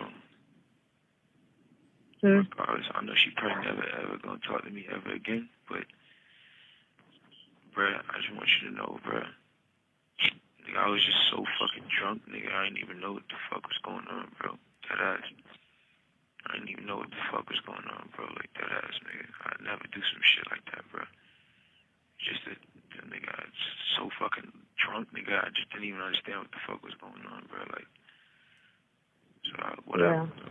But, you know, regardless, that's not gonna make anything right. And that's not gonna make my actions right, bro. But I'm just deeply sorry, bro. I never even moved like that, bro. Like, never moved like that at all, bro. Like, for real, dog. I know. There's a lot that happens, but... A whole lot, bro. Like, a whole lot, bro. I feel like feel crazy, bro. But in this day, like, what happened already, bro. I can't take it back, bro. I'm just telling y'all, I'm sorry, bro. Like, You're listening to Street TV. I think I was just too drunk, bro. Definitely the same thing. You know what I'm saying? When I got to the house, shorty, like, all top niggas, they gave me like 5 shots, like, off the door, like, you feel me? So I was out of there, like, wasn't in there with niggas, like, you feel me? We was taking shots past that time. I wasn't even there with niggas, like, bro. I don't even remember what we was even arguing about, bro. Like, you feel me? Like, yeah, no, I was already fucked up by the time you got there, so I don't know how much. It's like, you know, but tell me what hospital she's in. You're listening to Street TV. I just told you, Cedar Medical. Alright, you ain't got Corn's number, right? You ain't got my security number. Juan, I do have his number. Can you call this nigga Corn and tell this nigga, bruh, you get a chance, bro, just figure out what you gotta do to bail me out this shit. Okay. Thank you, bro. I appreciate it. I'm sorry again, bro. Like, I think honestly, I think we're gonna try to, because obviously, like, the longer you're in there, the more hot it's gonna get, because you know it's already on. Like, there's no names released yet, but the report is already out. You know. But like, so, out is what? What you mean out? It's on some app. You know, Megan's team is on top of this. So, yeah, but like, niggas don't. There's no way that Megan's on like the thing. No, what'd you say? There's no way that Megan's like on the thing. You're listening to Street TV. No. So far, none of that is there. But I mean, yeah, I don't think it's gonna be one of those. If anything, the only nigga that's gonna get this backlash is me. It's not gonna be her. But I'll let you know. Alright, it is what it is.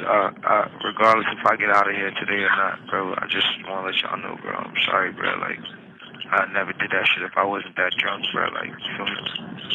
Yeah. You have 1 minute remaining for this call. Get out of here, You're listening to Street TV. I can't hear you. What you say? Yeah, Hello? I thought I was talking to Megan. I think, why is she so calm? Oh, no, sorry. I got it. Yeah, it was Kelsey. Oh. Why didn't they just play this? This was it. So what I'm deciphering is he's probably shooting it, and Kelsey probably tried to get the gun off him. There was a tussle, I guess, because that might explain why Kelsey has gun residue on her. True. Yeah, I think him saying, because I'll be honest, I'm trying to understand what is about that call that makes him sound guilty. But I think him saying, I never would have done that if I wasn't that drunk, that don't help. Yeah, no, he's admitting to doing something. Do you know the maddest thing, yeah? Because Megan was covering for him, you know.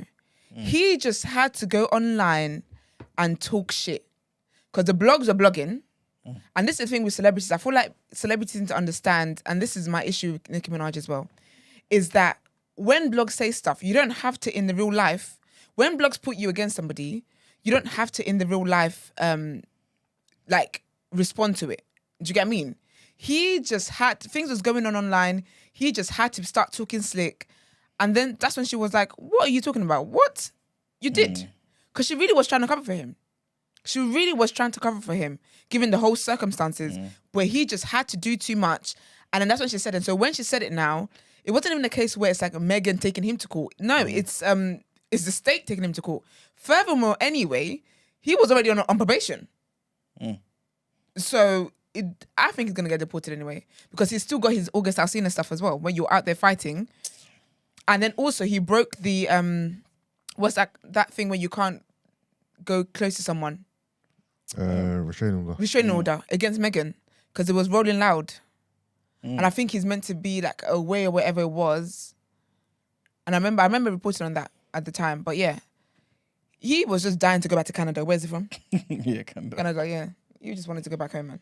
Wanted a free trip. Do you feel like she genuinely was going to like protect him? Yeah, protect him. Yeah, like for the duration of this entire thing. Yeah, I think she was. I think again, because around that time as well, people need to remember the climate of that time. Because then people say, oh yeah, but why didn't she just say?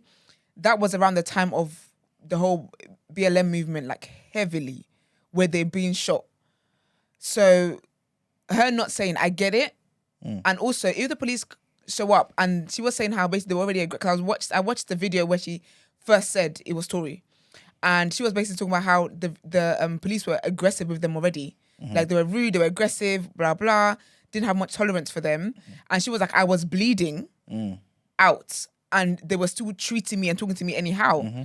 So she was like, how much more me then saying, actually, the reason why I've got this injury is because I'm shot. That means there's a gun in the car. There's no telling what could happen to any of us.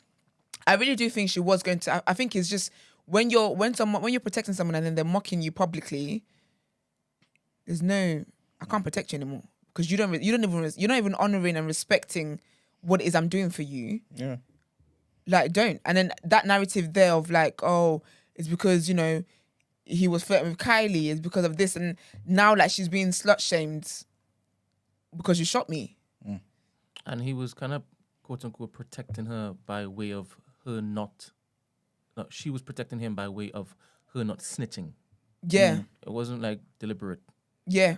Okay, cool. Yeah. It just was a thing where, I'm from the hood and we don't snitch, so I'm not doing it. But what? You're saying all of that? Don't be silly. Cool. Yeah. This is the 411. And I heard the lawyer was trying to say how Megan's a liar because she said she wasn't going to snitch. But now all of a sudden, she is talking. Was that a white lawyer? I believe, yeah, probably. Oh my God, you know what made me sick about the case? What made me so sick and, is when Tory's little sister was outside the court shouting. What did she say? She said, Rock Nation something. Rock Nation's trying to destroy my brother's reputation. Shut up and spell reputation, get in this flipping car. That when I tell you, that made me cringe. It makes me, even talking about it now, it's making me cringe so much. She didn't even say it with a loud and strong enough. She's like, Rock Nation's trying to destroy my brother's reputation. That's the parents' fault, to be honest. Ew. And I feel like I saw the dad when he said to her, say it now. Yeah, of course, yeah. So like, 1, 2, 3, go. Rock Nation. Ew. It made me so sick. Like, I can't describe. It made me so sick. You got 5 or 6? Yeah. Little girl. First of all, he's at war taking them kids out of school. He had one. There was different kids different day of the week. He had his poor son. I hate when I told you guys. I hate when little kids wear suits. Yeah, pisses me off. He had his little son for no reason wearing a 3-piece suit, waistcoat and all, only for you to be found guilty. Rock Nation is trying to destroy my brother's reputation. Right. Manuel, sit down. as a guilty man, would you bring your son through? Yeah, you have to, man. You have to. Right. Scrambling, yeah? As an innocent man, would you bring your son through there? I'm black, boy, so I'm still guilty.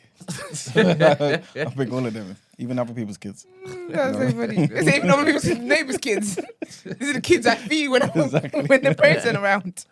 It's a shame, though. It's a shame. This whole It situation, is a shame. It's a bad ending to. It's funny because my way here, I was listening. My Apple was on shuffle, and a Tory song came on. I was going to change it. But I said, "Oh, it's got Chris Brown in. Let me listen to it." And I listened. I said, I'll be alright. Like I'll be fine if I listen to another Tory song. I'll be okay. I just think it's a shame. I think pride. What's the saying? Pride goes before a fall. I think this is it in this case. I can't lie to you. Yeah. Because he did way too much. Release songs like he did way too much. He did way too much. Where do you think this whole thing started? Like, if you when he shot her. Is that what you mean? Yeah, like not even before that. Do you feel like before that, like kind of influence, kind of where it went to? So in terms of him obviously being with Kelsey, Megan knowing this, trying to get with Tory, him knowing why am I doing something with both of these friends? Why am I moving to Kylie in front of these two? You know what I mean? Like the drinking. No, do you know what? Because even I'll be honest, even that whole dating thing, I don't believe it because so much has come out. Because the way it came out, someone in court said she admitted on the stand, blah blah, and literally were like, oh, okay, and that turned out to be a lie. She never said anything like that. She never ever said that. So that whole dating, I don't even believe. I don't even think that's where it starts from. I just think it really just started when he shot her. Because when you think about it, I think what the argument was I think it's been confirmed, like what they were arguing about music and whatever.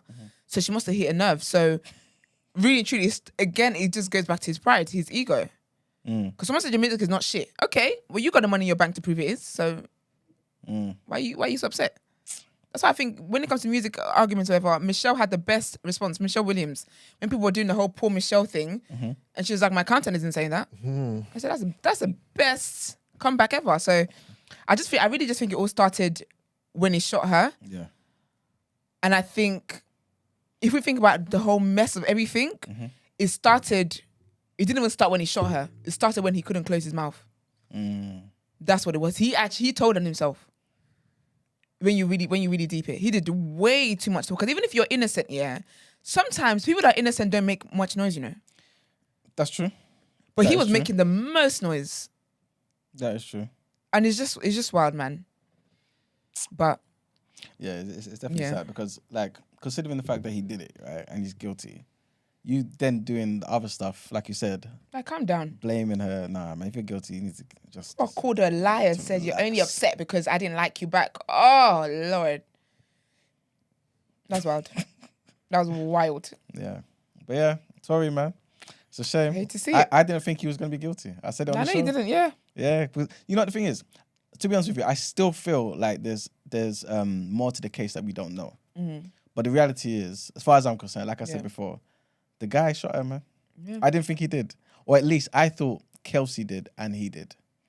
In some roundabout way. Yeah. Especially when I heard the thing about the witness saying he saw or she saw 2 flashes. Oh, yeah, yeah. And then Tory came out. You know what I'm saying? And then we got the gunpowder residue on Kelsey. It was definitely tricky. But I think it was a scuffle because for 2 people to shoot her with the same gun, that sounds like a fucking fake film. Like what happened? Did he pass her the gun or something? Or the gun fell on the floor, she picked up. It doesn't make sense to me. So I feel like there was some type of scramble, tussle, fight, and that's why there was DNA and all of that. So you're thinking that Kelsey took his gun then, initially? No, I think Tory shot. Okay, and then she was just trying to stop. She was trying to get the gun off him, and there was a fight ensued, and there was a tussle ensued.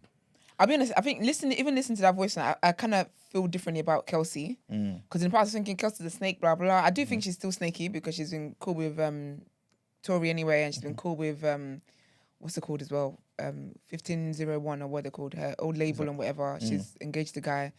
But I think, for me, I didn't think it was Kelsey. I think if it was Kelsey, I think Megan would have told.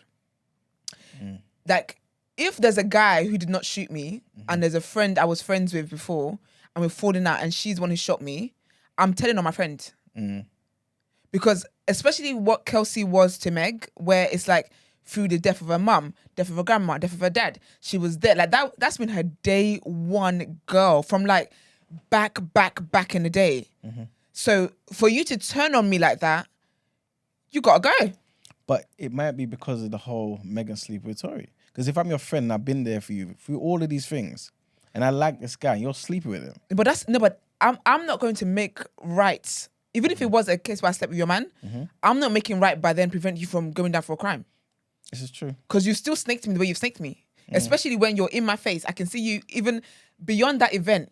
Presently, I see you being friends with my ops. You gotta go. Do you get what I mean? So that's why I was like, because at one point I did think it was Kelsey. It's funny, I actually said on my pod the day, just hours before the verdict came out, that I think actually it might be Kelsey, but I just feel like if it was, I just think she would have said. I think at that point it was just a case of whoever it was that shot me needs to go to jail.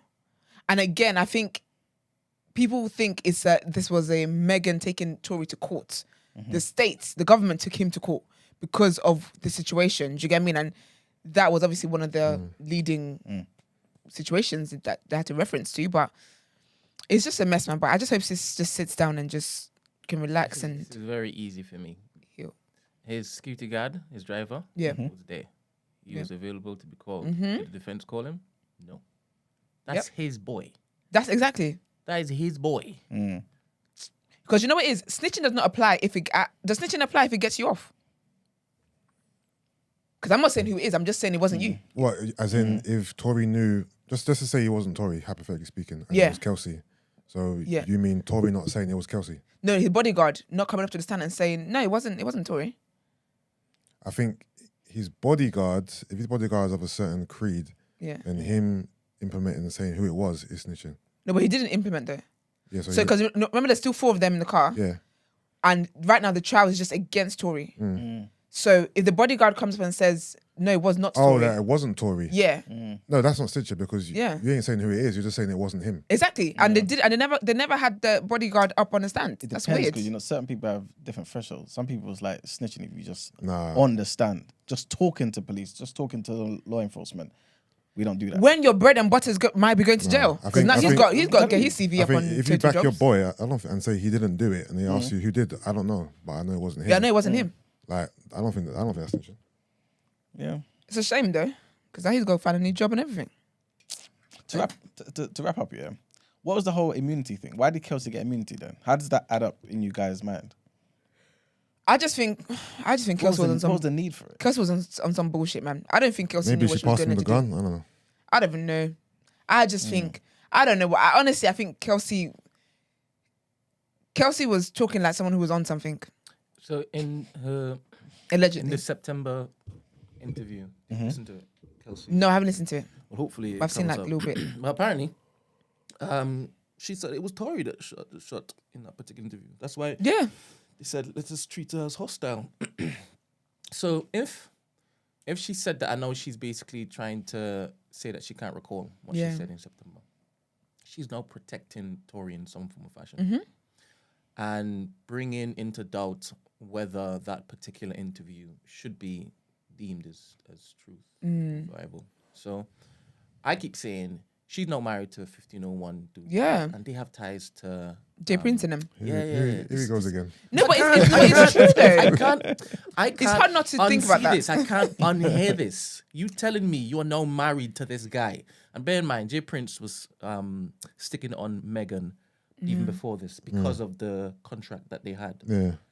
So this is an ongoing feud that they have. Ongoing.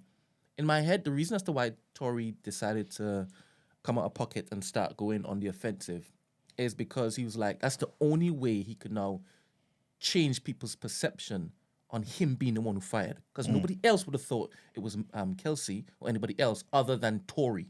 Do you understand? So he thinks my career is going to be going downhill, so let me just change this up quickly.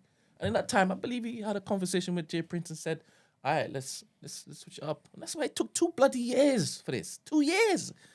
No way is Beyonce or Rihanna getting shots. Listen, it's taking so long. I agree with that because for me, ma'am, how do you remember what you said in September? Because the way sis was on that stand talking about I don't remember, I was so sure the interview had to be in 2020. That's the only reason. It was 2 months ago. That night, if they interviewed that night, fair enough, you were all drunk. I can be like, yeah, I don't remember because I was drunk. You were sober and did a whole interview and you don't remember. And she said as well that, he offered them money, offered them $1 million each or something like that to blah, blah, and whatever else. So that's what I'm saying. Like, if it was, I feel like Megan would have been like, nah, man. It wasn't Tory, but it was her. Because you're really, really friends with her ops. And even the whole record label thing, they've consistently been taking Megan to jail. Not jail, sorry, to court. Like, they've had an ongoing lawsuit for years now, just carrying on and on and on and on. And then that's the people that you marry into. What are you talking about? It's mad, man. That phone call from Tory to Kelsey in prison for him. That for me is mad. Incriminating. Coffee, man. It's mad incriminating, man. Yeah. It's bad. But so where are you now? Bloody hell. Yeah, it's bad, but it's not specific. Yeah, but it's still bad. He obviously didn't see the magnitude of the situation and didn't think, this call could be used against me because you don't. Yeah. You don't think that. If you shot someone, you don't call one of the parties involved and basically admit you done it if you want to get off. You know what I mean? So in the moment, he got caught in the moment. He got caught in these emotions. Yeah, you can tell. He was being mindful though. Yeah, he was being mindful. He wasn't being specific. But you can read in between the lines. What are you sorry for? So if they ask Tory, what are you sorry for? What's he gonna say in court? Yeah. What was it I they spilled said? my drink on her. Like, you know what I mean? But he could say the whole situation. Like, to me, I think the most alarming thing for me, not necessarily alarming, but the thing that stuck out to me was Kelsey sounded innocent in that thing. Yeah. He sounded innocent. Yeah. You know what I'm saying? He sounded obviously like he did something. Yeah, he was on the edge. Yeah, but she sounded like I definitely didn't shoot nobody. I didn't do anything here, wrong here. Yeah. So it's like. So you're trying to figure out why did she get immunity? Yeah. Yeah. You know what I'm saying? Because I think it's what Brent said, where the interview she did was everything saying Tory did it. Her circumstances now does not allow for her to say Tory did it. Because just this year, Tory was partying with Jay Prince and them. So they're boys, they're cool. So you can't now come on the stand and say Tory still did it. I don't know what situation she did that interview under. Maybe she didn't think it would be brought up. I don't know what she thought she did. Because even when she was offered immunity, they had to take a break for her lawyers to explain what this means. Like, okay, you can get immunity here, but if you're brought to trial, it doesn't carry over. So it's whatever you say here. Do you remember what question she pleaded the fifth on? I think it was most of them. All the transcripts are going to come up very soon, and because maybe everything but her name. So she changed her story, right? She changed the story. At the beginning, she said that it wasn't Tory. Then later said it was Tory. No, so she said it was Tory from the beginning. From the beginning, she's been on Megan's side from the beginning. She didn't change her stance at all. She didn't change her stance. So what about when she was making diss tracks and all that? What was all that about? That was when she and Megan fell out. But even then, she wasn't saying that it wasn't Tory. No, but in the diss tracks, she was basically saying, people are saying it was me. Oh. If it was me, you'd be dead. Okay. Yeah. So at no point did she change her mind and say, "Oh no, it wasn't Tory. It was Tory from the beginning." Yeah, and even from the jump, there was somebody who left a comment on one of the posts, and then Tory replied saying, "No, it wasn't Kelsey." Okay. Yeah. Right. Yeah, and this was also brought up in court. Okay, because I'm just trying to decipher the reasons why she might ask for immunity, and that I can't really see. I think the reason is because of the tape, the evidence in September. But what about obviously this doesn't support anything, but I heard a rumor that they paid her off or something. But by the way, in court, she also said that he offered them money. But for what? To be quiet. To retract her statement and say that it wasn't him. No. So for them to keep quiet, this was initially. Yeah. Oh, initially to keep quiet. Amber was given money. Oh, okay. Yeah, and she initially. Yeah, she testified to this. No, testified. She said this in the interview. On this stand, I don't think she said it was Tory that shot her. Yeah. She was saying, I don't recall to certain comments. Yeah. Do you understand? So in my head, if she was coming as a proper witness for the prosecution, she would have blatantly pointed the finger at Tory and said it was him who shot her. Okay. But she didn't say that, but she did in the interview. So they were referencing the interview, and she was like, I don't recall. And I think that's why it is that she was now pleading the fifth on certain things. But the transcript will come out, and we will see as to what she pled the fifth on. And I believe it would be comments referencing certain things that she said, but pointing it at Tory. Yeah. He did such and such. He offered me money. Because that was another question they asked. Did he offer you a bribe? Yeah. And she was like, don't recall what I said in that particular such and such. She's so silly. that's why I said this 1501 connection is literally up in there, man. I cannot recall if someone offers you $1 million. She Prince is involved in Maybe all her that. getting immunity was just her covering her back for whatever stipulation came.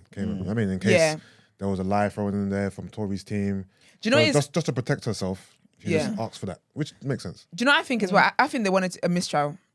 Yes. I think her pleading the fifth and all that immunity stuff, I think it was all because it was causing so much confusion where people were like, yeah, but you just spoke 2 months ago. How do you not remember all of these things? So I think they wanted to just throw in any sort of confusion. Because obviously with the witness as well, you can take the witness's word, but given like the distance and because they made him like kind of draw out where he was and the map and all that kind of stuff, but the fact that it was dark and it's like, I saw 2, then I saw 3, and then I'm like, from what the account, big up Megan, the reporter, by the way, lovely woman. But anyways, from the reports I saw as well, it's like his team are going to try and make his evidence not strong enough. Do you get what I mean? So if she's doing the whole nonsense about I don't remember, and the key witness I don't remember, bodyguard's gone missing. What are we doing here? I really think they wanted a mistrial. Can I ask you one last thing? Yeah. When did she marry or get with this 1501 guy? I'm not sure, Let's see. What's the name? Because remember, we're saying, like, based on what you're saying, if what you're saying is true, surely it must have just happened between September and now. Because if she was with him prior to September, why did she say what she said in September? I don't know if it is that, I don't know when they got married, to be honest. I haven't got a clue. But if the deal that Jay Prince sorted out was done between September. The fact that you've actually concluded that this is a fact is funny to me. Because it's the only thing that makes sense to me. Do you understand? As we've ascertained, there's so much misinformation, disinformation flying about, right? We still don't even know what was actually said in court because the transcripts haven't dropped, right? I've now heard this call. For me, this is even more obvious that this guy was admitting he been to it. that he was doing it, right? Yeah. And he was apologetic. I thought in the beginning it could be the fact that he was just saying, sorry, I basically said that Megan was sleeping with me or you were sleeping. That is what I thought could have been the case. But now I'm hearing this call. This nigga was apologetic for the entire thing that happened that evening. And she seemed clear as hell. And she was even frustrated. I just told you where she was. I told you where she was. And him saying Meg's team ain't going to be, this isn't going to fall on her, it's going to fall on me. He's aware that this shooting stuff is just going to be on him. He's not there thinking, no, you need to get me out of here because you were the one who shot her. Why am I in here? Yeah. That's not how he was moving. Yeah, not at all. Yeah. So, what was the question you asked me? J Prince, I probably didn't ask me a question, just waffling. What did you say? Remember, you're basically... Yeah, marriage. Yeah. Yeah, I'm actually going to get married. So But in between they had a kid in September May. and December, that's when J Prince said, ooh. But why is he only saying it from September, man? You know what I'm saying? Because he was with... All right. Because they were too busy trying to get proceeds from What Savage the maybe- remix. what it may be, the case is, and this is me obviously speculating the hell out of this situation, they could have gotten married before and they could have planned, all right, all this time, I've been saying I didn't shoot this woman, right? The best thing to create a mistrial is to basically feed all the prosecution this nonsense, as in the quote-unquote truth. But when it comes to the trial, then lie. Right? Okay. It could be that case if 'Cause they again, got that's married mistrial, yeah. before September. That's my thing. And obviously, I'm leaning now to create a narrative that supports my claim. But I swear, J Prince is involved in this. But then that would align with the whole immunity thing. To kind of cover her for making such two contrasts in the stories. Yeah. I do believe the transcripts are going to show a bit more. And I don't know if it is there's going to be some more coming from Meg's security guard, the one who was supposed to go to He showed up on the Tory's last place day. to collect some stuff, and then Tory apologized to him for shooting Meg. He ain't been around. Apparently his masturbating video dropped during that time. Who? That's not a word on my road. I don't cover that. You need to get Charlotte a messy correspondent. Nope, not I. I don't want to see that.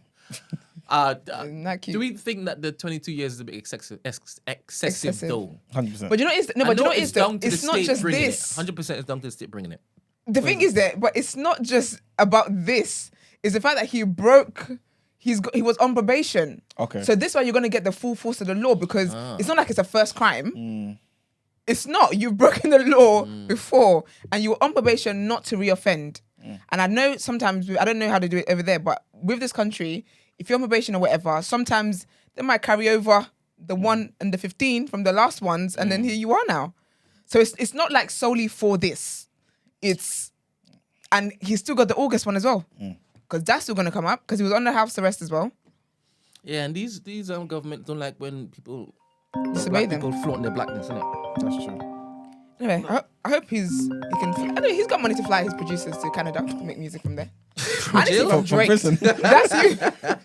Listen, Vibes and R. Kelly doing it. I need to see from Drake. Hey. Morning, Good morning, afternoon. Stacey. How are you? Morning. Good tidings and all that lovely stuff. Good. How are you? Not Merry good tidings. Christmas, Happy New Year. I just wanted to touch on what I was talking about in the chat, because I think that that's a lesson that I hope that everybody kind of learns. It, not to say that cases like this will happen in the future, God forbid, but I think overall fairness, this is disclaimer, this is not me advocating for Tory, because God forbid. But I think that, like, in America, one thing that people are big on when it's convenient is innocent until proven guilty. And I'm not saying Tory was innocent, because obviously he's not.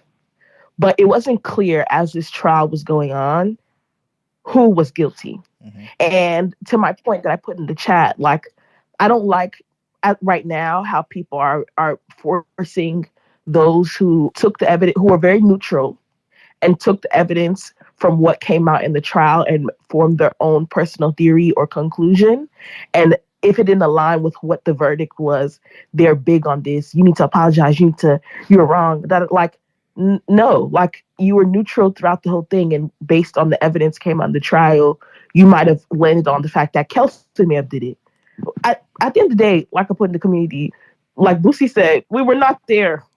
Mm-hmm. As far as the case goes, Tory was guilty based on the charges that they tried to get him on. That's it. Mm-hmm. It made sense. They didn't. If this was a straightforward thing of he shot her, they would only be looking at the fact that they shot her. He would literally only be looking at the guilty of assault with a firearm. But there was more to it: possession of a firearm, negligence with the firearm. But there was so much more to it. So I just hope that in future, when things like this happen, where there are celebrities going to court and it's a big discussion, I think the best way to not appease both parties, where it's like protect Black women but also protect Black men, neutrality is so key, because this committance to pinning something on Megan is a liar, Tory is a whatever, like, okay, like all of that is irrelevant if different facts on what based on other people's opinions, or a fact that challenges another one side versus another comes out in the trial. Like, remain neutral, hear out, whatever comes out in the trial. You weren't there, so even after the trial, you for real don't even know what happened, what the play-by-play was. And then everybody have their opinions, whatever. No one should be forced to be apologetic because my point didn't align with yours, and that just seems to be the majority opinion. So, yeah, that's all. I take what you're saying. I raise you. No, raise. O.J. Simpson. I thought you were going to raise Jay Prince. Because he first case, didn't he? Because he was innocent. Uh-huh. He had an excellent legal team. Damn near Sonny Kelsey. Exactly that. And I'm not going to fault you on that, because if I'm in a position where I did some fuckery, listen, bring in everybody. Get me out of jail. It is what it is. And you can't expect people to not exercise their right to have a legal team that's going to get them out of their shit. Mm-hmm. So, yeah, I don't think there's anything wrong with that. It's part of the whole pantomime, no? To basically listen to what's going on so far and call it as it's going on, no? What do you mean pantomime? The dramas. Yeah, the whole entertainment of hearing what's happening every single day and then deciding, ooh, it's leaning this way. Ooh, it's leaning that way. Ooh, it's leaning this way. Ooh. People normally make their mind before the jury comes out, no? This is true, but I think that in an era where we're dealing with people, cancel culture, like, I think what do they call it? Like, when everyone forms, there's like not crowd immunity. LOL, COVID has fucked up my mind. But like everyone has this one way of thinking that's the majority, and then if you don't agree with it, it's like, who are you? Like, I don't like that. Like, especially with things, legal stuff that people like have serious repercussions, like beyond the courtroom, like the court of public opinion can be held accountable for it. It truly isn't fair. And obviously, with this case, the public opinion aligned with what the verdict was. So, nobody's complaining now. But let's say in future this should happen and neutrality isn't kept, and somebody is found, not guilty. Say Tory, let's speak in hypothetical. Say Tory was not guilty on all counts, and it's found that Kelsey is the one who did it. What now? Because Tory's name has been drugged so far through the mud. How does he come back from that? People are always going to have that taste in his mouth. Yes, Megan was shot, but it was found that he didn't do it. It was Kelsey who did it. What do we say then? So if people kept that neutrality throughout and they weren't so committed to penalizing one party, it just so, again, just to be clear, it just so happened that they were right. It shouldn't be something that we make a routine, is what I'm saying. Maintain that, not necessarily innocent until proven guilty, but like, don't pin one person when we really don't know. That's all. Who was that guy that bust case also, that racist mother effer who killed that guy? Oh. I mean, he has a Spanish name, but he's not Spanish or something like that. Recently, as another day. Oh, homeboy who killed Trayvon Martin? Yes. Oh, what's his name? Oh, Zimmerman. Zimmerman, that's it. Mm-hmm. So he's got Spanish. Sorry, he's Spanish, but he has a white name. Zimmerman. Oh, okay. He bust Zimmerman. case. Yeah, that. Yeah, that guy. I think we have to take this case by case basis, to be honest. Yeah. I think you do too, but again, that's a sticky one, because not innocent until proven guilty, but America's laws are one of those things where, depending on how they pin you, it is literally like if you say it in the sentence, it makes sense why certain cases turn out to how they do. Like if you say Tory was like just use Tory as an example. Tory was guilty for possession of a unregistered firearm. That's what the charge that they got him on. Completely irrelevant to what we cared about, but it is in fact true. He possessed a firearm that was unregistered. If that's what they chose to go over, chose to take Zimmerman to court for, and his gun was registered and he was legally able to carry it, they cannot pin him on that. Despite how the court of public opinion reacts, his legal team is there to prove that on the charges brought against him, he is innocent or he is not guilty. That's their job. And if that's how it lined up, that's how it lined up. His problem was that after that, he was egregious with it. Why are you selling the gun as if it's a historical relic? What's wrong with you? Yeah. It was just tasteless. Is that guy still alive? Then that regard, yeah. Yes, and he's just out here just making a mockery of this family. It's insane. Jungle justice used to be. Yeah, black people don't have to prioritize, man. He should have been gone ASAP. Can you imagine? To do it. Because we could use someone to use their white privilege and get that one sorted. This is true. Hell, you can say what you say quickly, please. This is purely entertainment, guys. Thank you. We're all banged up abroad. It is, but and somebody in the comments said, no one's ever gonna do that, but people are always gonna have their bias. They are, but I think that it's worth mentioning. It literally. Times have changed and people are really being held accountable for things because of, again, the court of public opinion. I'm just saying be mindful of your contribution because God forbid you're in a position where you're in the hot seat and you expect that grace because, you know, you find yourself in a situation where people have painted it to be one way, but really and truly you were there and it wasn't. So help you God. That's all I'm saying. That is my worst fear, you know. Thank you, lovely. Yes, thank you. Better soon. Toodles. Yeah, you sung sick. All right, bye. That is, all right, Brent. There was no need for that. Sorry. That's actually one of my worst fears, you know, is being convicted for a crime I actually didn't commit. Like being in the wrong. Like when I think of it, I think I've said this before here. We record every day. I forget what I say, but like what happened with Prison Break. Do you remember? And how his brother first. Oh, so how his brother first got is because someone committed a crime, someone in government, and in the powers that be, they wanted to get someone else to go, and he was just at the wrong place at the wrong time. And they switched they altered the video footage, everything, to show him actually shooting. But he was hired on a shooting mission. Okay. But when he got there, the car was empty. But it was a setup because then they had where the person actually been shot. And they just swapped the images. That's my worst fear. Jesus, rapture immediately. Can't do anything. Like you're finished. Like, and you go to jail. That's it. Do you think you would even try and convince yourself that maybe you did it? No. At what point you have to start thinking, Abby, maybe did I was out there? There's video footage. Yeah, it was. Yeah, because it was Photoshop. That's the thing. No, but the thing is that the video footage, he was at the scene. He did have a gun. He did point the gun to the car. Yeah. It's just when he got there, I think the person was already dead. Yeah. So, but you did have a gun. You were intending to go and kill somebody. But it's the ones who actually didn't even do anything. Like, you know when it's like you're in the wrong lineup.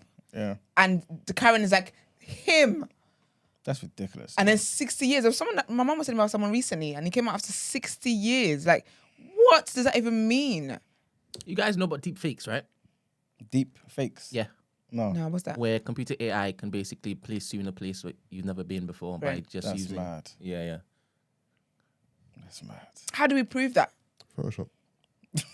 How do we prove that? What do you mean? Like, how do we prove that it's a fake? Well, if it is that you actually have evidence. Or footage of you. How many people have evidence? Like, let's just say. A phone call. Let's just say. Text. Was you in TDA? Let's just say that's what you're doing, yes. Yeah, but that'd be great.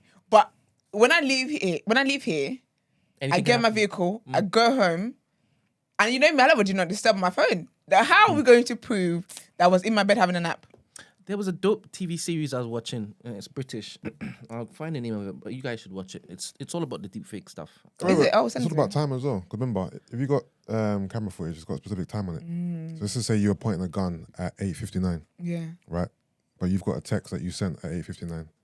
That's true. How was I doing both? How was I sending a text and shooting a gun. So the timestamps help. Yeah, that's true. We've never been in called that The situation. Yeah, man. The Capture.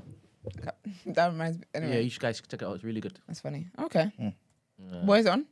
I think it's ITV Player or BBC iPlayer. With one of them. One of them. Could be Okay. ITV, but yeah, it's really good. Okay, but all in all, I'm glad we got conclusions to this matter because I'm sick of it. I was really bored and tired. And prayers to Megan, prayers to Tory as well.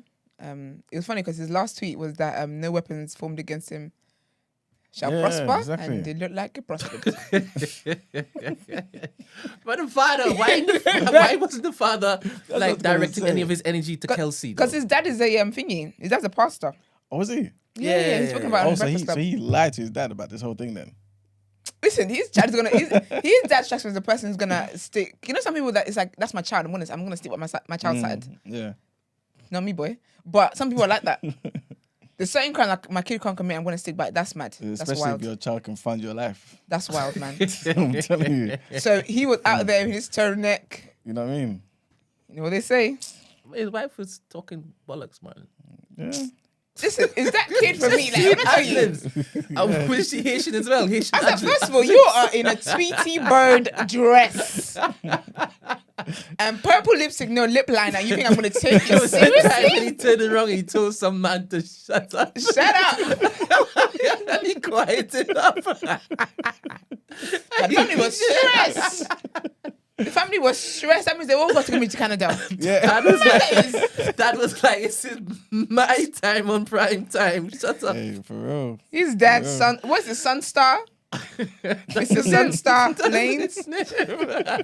Imagine calling his son Daystar because his name was son. Oh, Brent is finished, mate. Brent is crying. What is it? Sunstar. His name is Sunstar. Whose name? And His dad's Tory's name. name is Daystar. What, his name ain't Tory? No, his name is Sunstar. The nigga's name is Sunstar. What are we doing there? Ain't this guy guilty from then? It's Sunstar. It's Sunstar. And the dad's name is Daystar. Are you a dickhead? These What niggas does are that even crazy. mean? Imagine the little daughter said the Rock Nation responsible. Rock Nation. It's her voice that pisses me off. Rock Nation's destroy my brother's reputation. Shut up and get the flipping car. This is crazy, man. This is crazy. Stupid little girl. It pisses me off. Oh, it was too much. I hate when kids just do dumb stuff, man. An idiot. Gosh. Rock Nation. Anyway. Jesus' name, amen. That's right. I would hear that from my last tweet there. That's mad, man. He's got to get one of his boys to delete that. Boy. Anyways, is that it? Yeah. Let's get into our next headlines.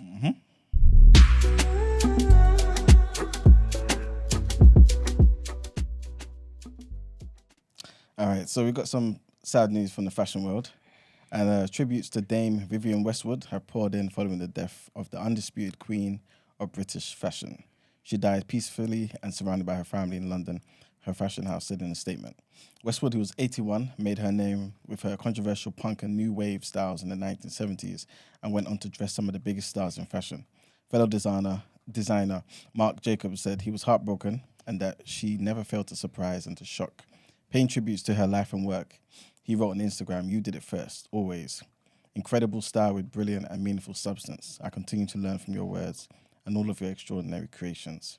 Following the announcement, Westwood's husband and creative partner, Andreas Kronthaler, said, "I will continue with Vivienne in my heart. We have been working until the end, and she has given me plenty of things to get on with." So yeah, man, RIP to Vivienne Westwood. Next headline, some horrible news in Nigeria, and trigger warning here. Nigeria's police chief has ordered the suspension of an officer who allegedly shot dead a female lawyer in the main city of Lagos on Christmas Day. Jambi Vandi is reported to have hit Bolanle Rahim as she and several family members were driving home from a church service. Many Nigerians were horrified over the killing of the lawyer, who at the time was pregnant with twins. Oh. Yeah. The Nigeria Bar Association and Human Rights Group have demanded justice. The association's Lagos branch said it would institute legal action against the police to demand $10 million in compensation from Ms. Rahim's family. Her mother was quoted by local media saying she had worked as a hawker selling oranges so that her daughter could study law. Yeah, she was taken away from me. She was pregnant with twins, Miss Rahim's mother said, adding that she had left behind a 5-year-old daughter. Police Chief Usman Al-Khalhi Baba said he would not relent in efforts to ensure justice for the lawyer and appealed to the public to be calm. In recent years, there's been increased attention on police brutality in Nigeria. Nationwide protests under the banner of End SARS movement led to the notorious Special Anti-Robbery Squad, SARS, being disbanded in 2020. The next headline takes us over to the East Africa with Eritrea. And so a leading Catholic bishop in Eritrea has been freed from detention after being held without trial since October, according to the BBC. Bishop Hagos was released along with a parish priest, Abba Stephanos. No reasons were given by the authorities for their detention. The Catholic Church has repeatedly called for an end to one-party rule in Eritrea and for democracy to be embraced. The Catholic Archbishop of Asmara and a small congregation gathered to welcome the clerics after their release. Eritrea has not held a national election since it gained independence from Ethiopia in 1991. It has been ruled since then by President Isaias Afwerki. His regime has been accused of human rights abuses, including violating religious rights. The bishop has been detained had been retained since the 15th of October after he returned to the capital, Asmara, from a trip to Europe. In 2019, the authorities shut Catholic-run schools and hospitals, saying that religious bodies could not run such institutions. Catholics make up about 4% of Eritrea's population. The church is one of only 4 religious groups allowed to operate in Eritrea, along with the Eritrean Orthodox, Evangelical Lutheran, and Sunni Muslim groups. And our last headline is a bit of a funny one, but it's kind of serious in a way too. And this takes us back to West Africa, to Ghana, where police in Ghana have warned faith leaders against making traditional New Year prophecies, which can cause fear, anxiety, or death. Period. I love that. Yeah, 100%. The police said in a statement that the rights of freedom of worship must not violate the rights of others. Critics say the order violates the constitutional right for freedom of religion and is therefore illegal. Millions of Christians often gather, as we all know, in churches to hear their pastors make proclamations about the new year. The messages often range from optimistic projections to those warning of impending doom. Local news sites My Joy Online reported the police order came into force. My Joy Online? Yeah. You know, Ghanaians love the name. They love it. They love to pray a blessing over a business name. That's it. So they reported that the police order came into force last year after the public was inundated by predictions of deaths and calamity. In a statement on Monday, the police commended religious groups for their cooperation and for adopting legally acceptable means for communicating prophecies. But Ghanaian lawyer Sami Darko said that the police order was illegal. This is what he said. So he wrote in a statement, "It's not even up for debate or interpretation by the highest court of Ghana. No law in Ghana grants the police administration any powers to regulate prophecies in the country. Religious freedom is more than the freedom to worship at a synagogue, church, or mosque. It means people shouldn't have to go against their core values and beliefs in order to conform to culture or government unless it violates a specific law." Mr. Darko was speaking to BBC, and he told him that the police lost a case earlier this year against a pastor who had been charged for allegedly making an alarmist prophecy about a celebrity musician being shot. And he said this was significant. He said that the police said that they had adopted the 27th of December as Prophecy Communication Compliance Day. Yeah, but he said, like I was saying, that lawyer said that this was significant, the fact that the police actually lost that case. And in the police's statement, they also said this day is being set aside to remind all of us to practice our faith within the confines of the law, to ensure safe, secure environment, free of anxiety generated from predictions of impending harm, danger, or death. So yeah, the 27th of December is Prophecy Communication Compliance Day. Nice one. Do you know, that's funny. That's jokes. But I'm glad they're doing this because it's actually too much. It's enough. Yeah. It's not nice. It's not fair. I think a lot of prosperity preaching takes advantage of people's circumstances and is very, very unkind. Yeah. It's just horrible. Like, don't be giving people false hope. Mm-hmm. You don't need to do all of that stuff. So this is really good. I hope other African countries follow suit. I mean, if Nigeria does it, the economy will crash. But I'm telling you, there isn't much of an economy going on anyway, so you might as well do it. But all right, let's get into our last word on road for the year. Let's do it.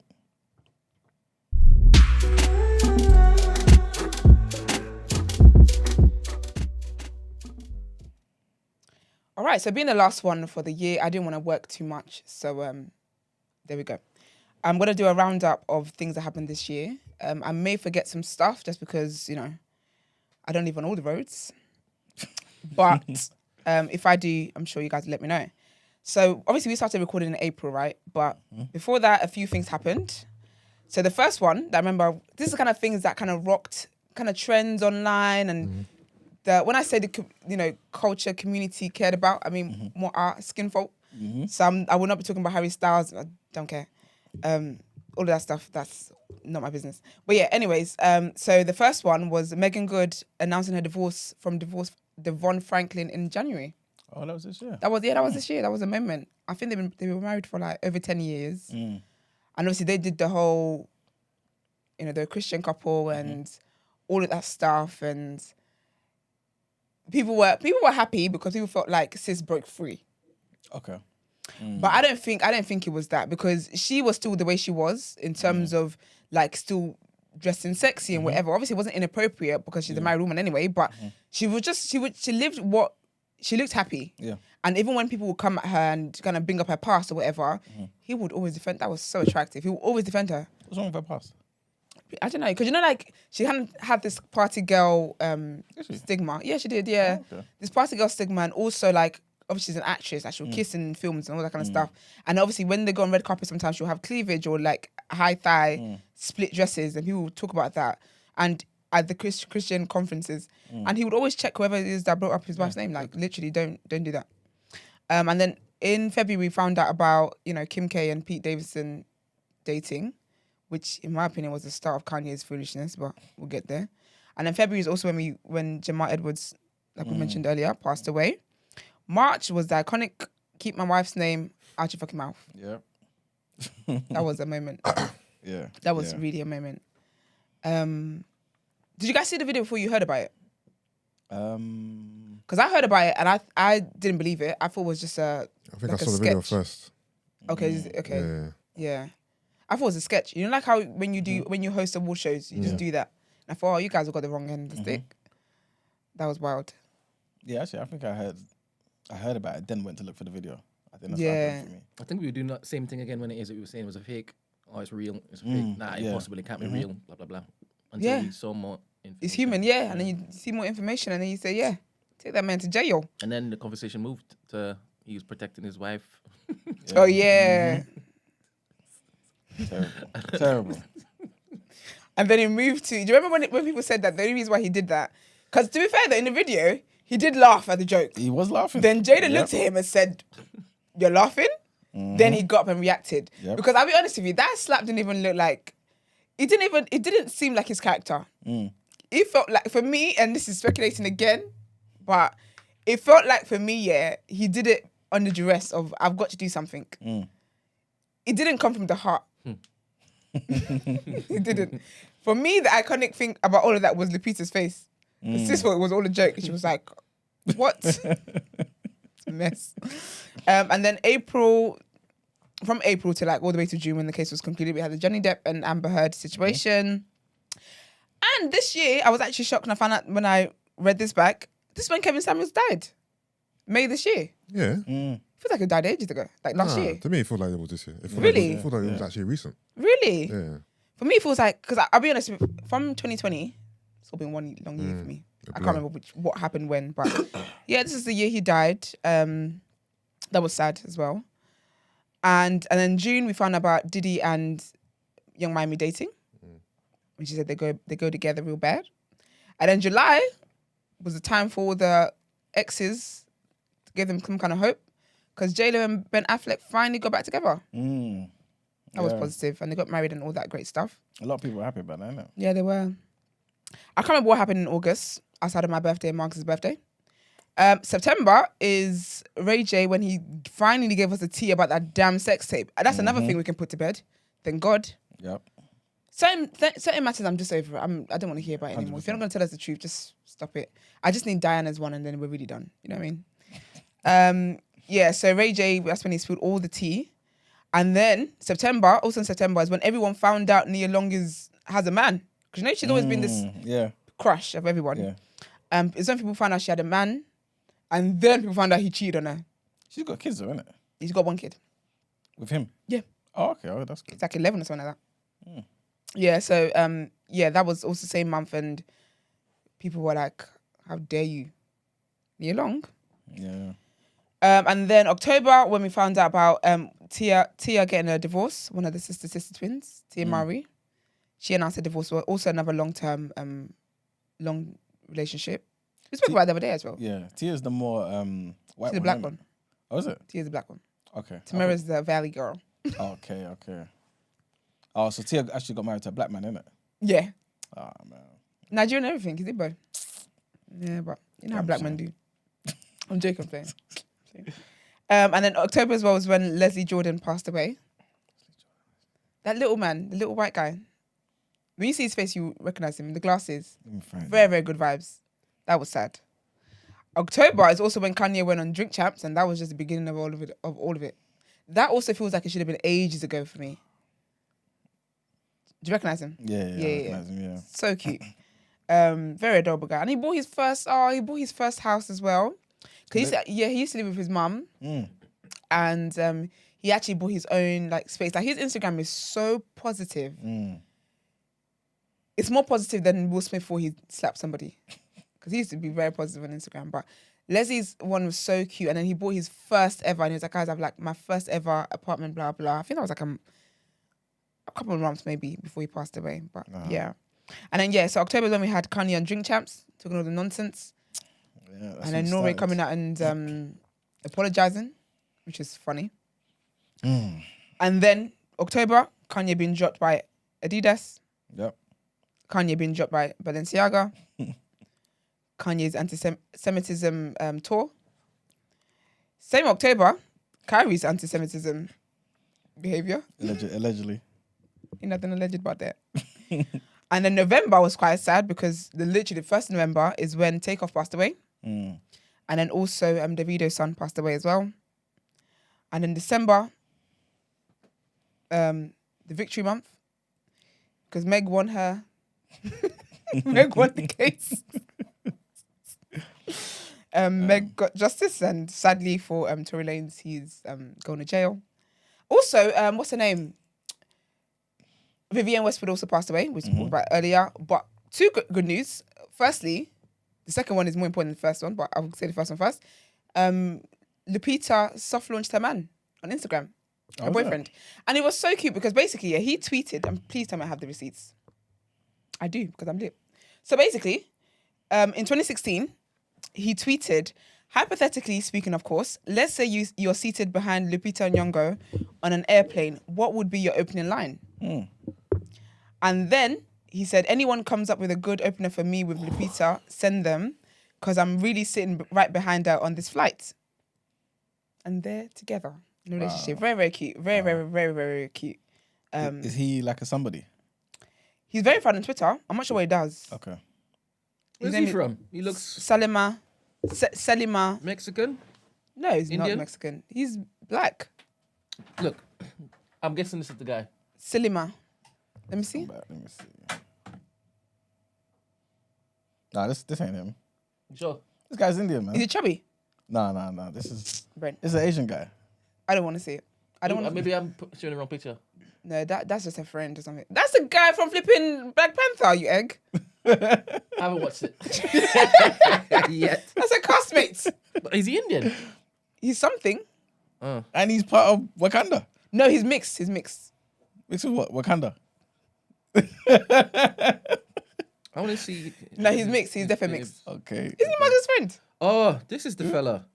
Oh, shizzle. Not Shizzle. Why'd you say Shizzle? It makes more sense. Okay, yeah. Yeah, people are very cheeky and some of you are anti-black, you know. What is it, Mark's I celebrate black love. This is great. Black no, love. people are like, oh, a whole Lupita. So okay, someone tried to start a trend here talking about, the girls who are somebody and the pretty girls will always end up with a guy that's not that good looking, blah, blah, blah. How are you going to call someone's, don't be rude, man. They're being really out of order. So they do, man. And also, do you know what? Actually, honorary shout out as well. Not shout out, but it is part of Word on Road. But I really wanted to be lazy with Word on Road today. Okay, it's not every day. Hold on. Is to shout out online as Simply Shayo. So she basically raised money for families over Christmas. Oh yes, I read about that. Yeah, absolutely beautiful. Man. Absolutely beautiful thing to do. So basically, she raised thousands. She started donating her own personal money first to families who suffer with sickle cell anemia. Because basically she had 2 sisters who passed away from it, sadly, and she's very, very big on being an advocate for this and everything. And it looks so cute, so adorable. And she always talks about how much she loves her sister and stuff like that. It's just beautiful. Very, very wholesome. But yeah, so she started raising money. She started giving money from her personal money to families who suffer with sickle cell anemia. And then it gained a lot of traction and people wanted to actually donate. And then she was able to give thousands, about £5,000. Which is amazing. So big up Shire. And then someone else, another queen who had y'all in a headlock. Do you know what's funny? I'm going through my messages and I'm seeing hella Word on Road stuff. I'll talk about this and I'll go into the next madness. Oloni.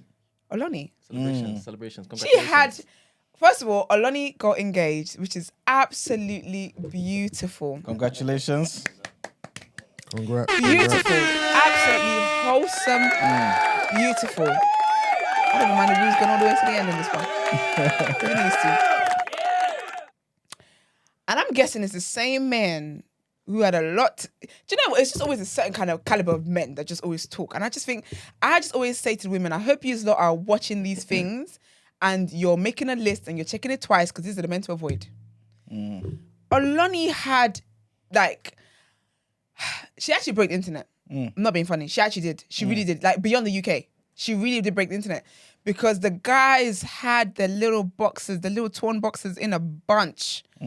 Talking about, but she's telling girls to do this, and now she's engaged. And look at all you stupid girls, you useless girls that listen to her, that do this.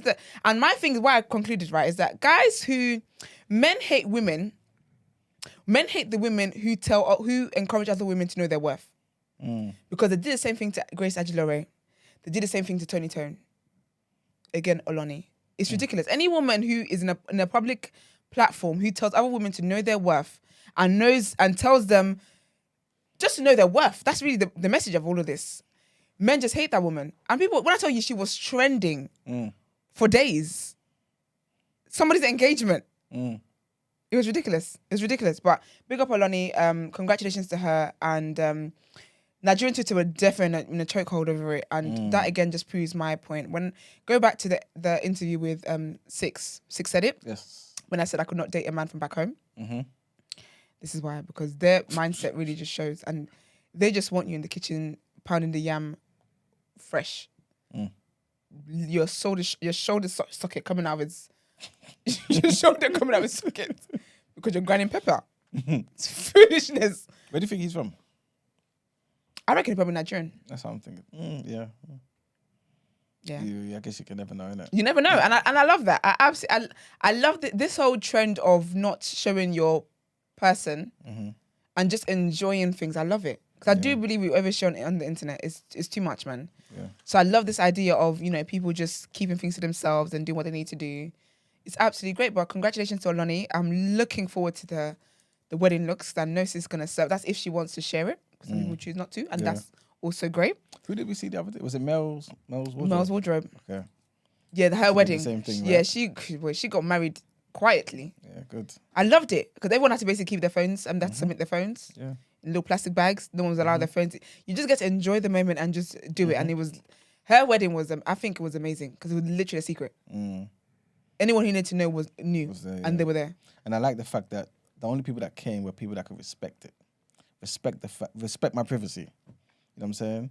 But I mean, obviously they had to give their phones anyway. But but no, I agree with that because I always I've said as well, like when I want to have like an intimate, small wedding, and I said I don't want people who it's not a motive. My wedding is not a motive because when people doing +5 hello, what do you think this is? Yeah, that's true. I don't want that. I want everyone who's like obviously you can't tell people's hearts anything, but for as much knowledge as I have, I want to know that you actually are there because you want to celebrate me and my husband, not because it was something to do on a Saturday. Yeah, facts. Do you know what I mean? So I absolutely love it, but. Yeah, big up all the girls that's engaged. Another person is Jackie Aina as well. She's been engaged for a while now. But People keep asking her, when you get married, like, don't worry about it. Don't worry about it. I feel like she's probably married already. But again, don't worry about it. Yeah. But yeah, Olani had the guys upset and crying and doing threads and just showing their ass. But wait, so what? Do guys hate on Tony as well? Yeah. For what though? I don't know. Tony mind's a business. Because she seems like she's like sweet a and pleasant. wholesome person. I don't know why they hate Tony. I think honestly, what it is, right? There's certain men in society where any woman who, and I don't just mean like any public figure. If you're a woman who's like, do you know what? This is what my worth is. If you dictate what your worth is, and you're like, this is what I want to hold out for, they always feel like, because like, in a way you are going against the mindset in the world, right? Because the way the mindset is in the world anyway. Yeah. But if you're of that mindset, there's a certain kind of men who feel like your punishment is for you to be single and die alone. People need to understand, singleness does not mean loneliness. But for them, because they equate having somebody there as your happiness, they want you to be single and alone. So for them, seeing these women, like seeing these things happen for these women, it angers them.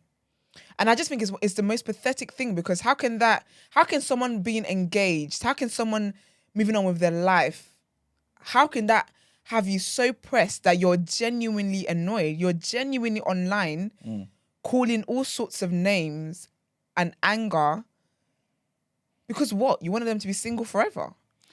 You know what though, yeah? Because I think obviously I don't follow these people, so I really don't know, innit? But I feel as though some of these men, obviously, like depending on the woman they're talking about, right, are definitely just hating, right? Yeah. But I think what it is sometimes, like you said, some of these women tell other women about their worth, and make sure obviously you put your best foot forward and don't allow nonsense from these guys. Yeah. Don't settle, things of that nature. And I think some of these men confuse it and think these women are saying, be alone. Yeah. You know what I'm saying? And when they then find out they're not alone, it's like, you're a hypocrite. Why are you telling these girls to do this and do this? Yeah. And you don't live that way. Like, kind of like the whole Destiny's Child, independent woman thing. Oh, yeah. And these times, you know what I'm saying? I've had a word with God. I don't want that. Next year. But you know, I think that's the issue there, because people don't listen to the message of these women. So what it is, remember when I spoke about Kevin Samuels, I said I actually don't know what Kevin Samuels talked about. Yeah. All I've heard is what he talked about, what people have told me that he talks about, and the clips I've seen, and I've never cared enough to go and, do my diggings. Because if you listen to Olani, if you listen to Grace Aguilera got it bad as well when she announced she was pregnant. Oh my gosh, it was mad. But the thing is that people think that they've never ever said people should be like, women, you don't need men. They've never said that. Because also you got to think these are sex positive women, and they're not sex positive in lesbianism. True. Dick is involved. That's men are involved. Do you get what I mean? But I think people just confuse the message of for example, if someone writes into Olani saying my guy's been cheating on me left, right, and black and blue, is she really going to say, do you know what, stick it out and see? No, because that's affecting your mental health. It's affecting you physically. Like, you are not valued in that. So leave that situation. So what these women only ever promote women knowing their worth and women being in relationships where they're honored and valued. And the thing is that with these women as well, they've publicly, when they're in relationships like this, Olani tweets about her relationship in terms of like, oh, like this guy really loves me. This is how I know he's a good partner. Like, she talks about that, and it's in her book as well. Do you get what I mean? So I don't understand the confusion where they then think that, oh, but you told girls to be single. No one's telling girls to be single. Nobody's telling girls to be single, because you cannot do this life alone. Yes, some people, your path will mean that you will be single. But again, the message behind it as well is that, because obviously these women are African as well, the message behind it is that don't let your self-worth, don't let your happiness in life, the joy in life, the fulfillment of your life be tied to being in a relationship. You need to be in a place, because the honest truth, and I know people don't want to hear this, but the reality of life is that not everybody's going to be with somebody. 100%. Some of us are going to die alone. Facts. Some people are going to die alone. We don't know who. God will reveal. But not everyone is made for this life where you're going to have a partner or be in marriage or whatever it is. And so the message behind it is that you're able to live life and still feel still feel happy and joyous in every way without it being attached to a man. So no one's telling you to be single. And furthermore, anyway, there was some guy, and I hope he was lying. If he wasn't, I can't believe he said this, and shame needs to come back and play. But he was like, oh, his girlfriend basically left him because Oloni told her to. Because of Oloni's tweets and stuff. First of all, that means you weren't treating your girl right. So I thank God that woman made it out. But why wouldn't you even be embarrassed to even say that? I don't know, man. I just think, guys, men are weird sometimes. Some men, obviously. The weird men are weird. It's just all weird to me. But so that happened. You were in a chokehold for like a few days. I could not believe it. I could not believe things I was seeing, but it is what it is. Step your pussy game up. You find a wholesome woman too. But what else was I going to talk about? Oh yeah, and then obviously the whole thing with Akon on Zizi Mills' show, talking about it's not a big deal what Nick Cannon's doing because Nick Cannon doesn't need to be there for every child. Because Akon's got kids. I think he has more kids than Nick Cannon. Congratulations, Nick Cannon as well. His 12th kid is out. But he was talking about how you don't need to be attending your kids like school dance and all that kind of stuff. You just need to provide them for them financially. I just thought it was a bag of foolishness. I need women just know who you're breeding with. That's all I can say on that matter. I don't really care to talk about it because I've given my opinion on Nick Cannon's semen tour. And I'm just over all of that foolishness. But yeah, Akon got cooked as he should have been. But yeah, and it was nice actually because there was a lot of dads who were then showing pictures of when they've gone to their kids' school plays and all that kind of stuff. And it was very wholesome. And I liked the fact that it wasn't just women talking about why it's important. It was actually men saying, no, don't be silly. Yeah, of course, 100%. You need to be there for your kids every milestone. Do you get what I mean? And not just have them. And I even read a report, I don't know how true it is, but apparently Nick Cannon was knackered on Christmas Day, all them rounds he was doing around the 10 houses or however many, because I know some of the women dip back for a second turn. It's foolishness, man. But anyways, whatever it's been juicy this year. Hopefully it'll be all good news next year and amen to that. No bad news to report. But yeah, let's get into our People's Journal.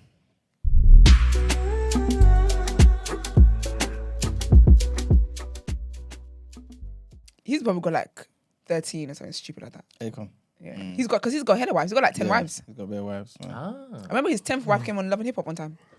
Is he Muslim? No, he's from a Muslim country though. They Muslim, Senegal. Yeah. They practice polygamy. But better than a Muslim though. That's why. Yeah. Yeah. But that's not his reason. He's not Muslim. Okay. He's just a dog. It's a horny dog.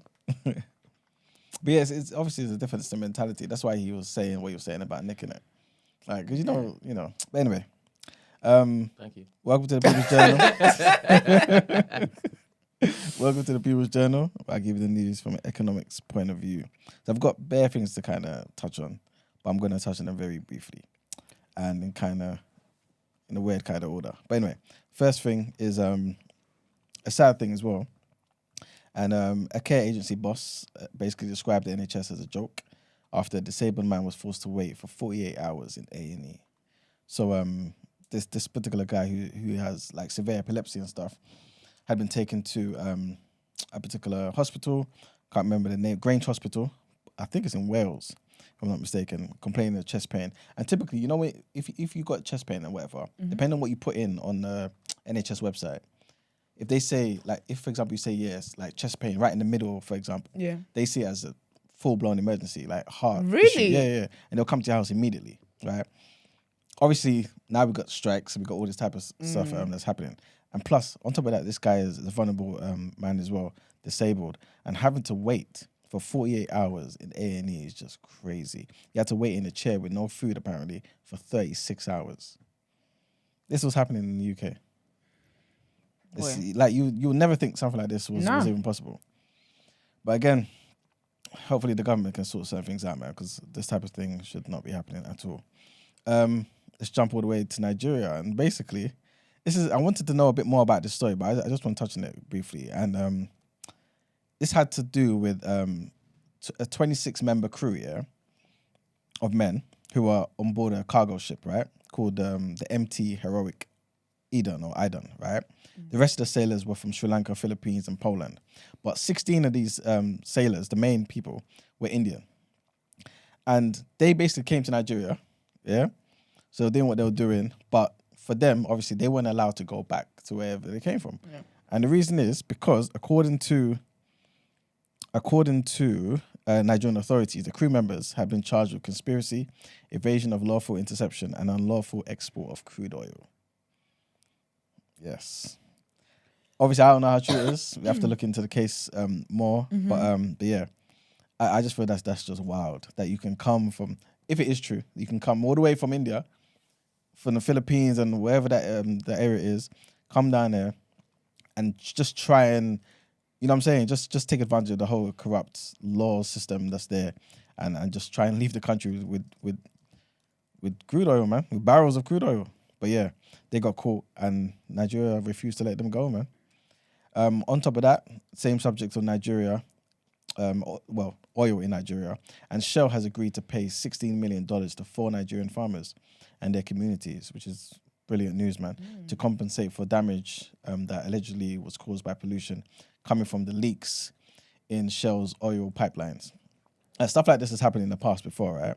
But I'm not too sure if the payout has been as much as this and as quick as this, I guess. But yeah, one thing I wanted to mention, where was it? The sum was agreed in negotiations between the oil company and the campaign group, Friends of the Earth. Because obviously, you know, the Nigerian government's not going to take care of this, and you know what I'm saying? Because they're obviously eating in some type of roundabout way for allowing Shell to come in and just take their oil like that. But the oil spills in this particular case, happened between 2004 and 2007, and the payout follows a decision last year by a Dutch court that the Nigerian branch of Shell was responsible for the damage, basically. And because of that, these 4 farmers were compensated. So again, that's all there is to the story, pretty much. And they're going to be receiving £13 million, which is $16 million. Wow. Yeah, man. Russia also has banned oil sales to countries and companies that comply with a price cap, which has been agreed by Western nations early this month. So the price cap here, which was agreed by the G7 nations, G7 nations, Australia and the EU as well, came into force on the 5th of December. But the cap basically prohibits countries from paying more than $60 per barrel of Russian oil. Russia's now pretty much come out and said its oil and its oil products are not going to be sold to anybody who's imposing that price cap, right?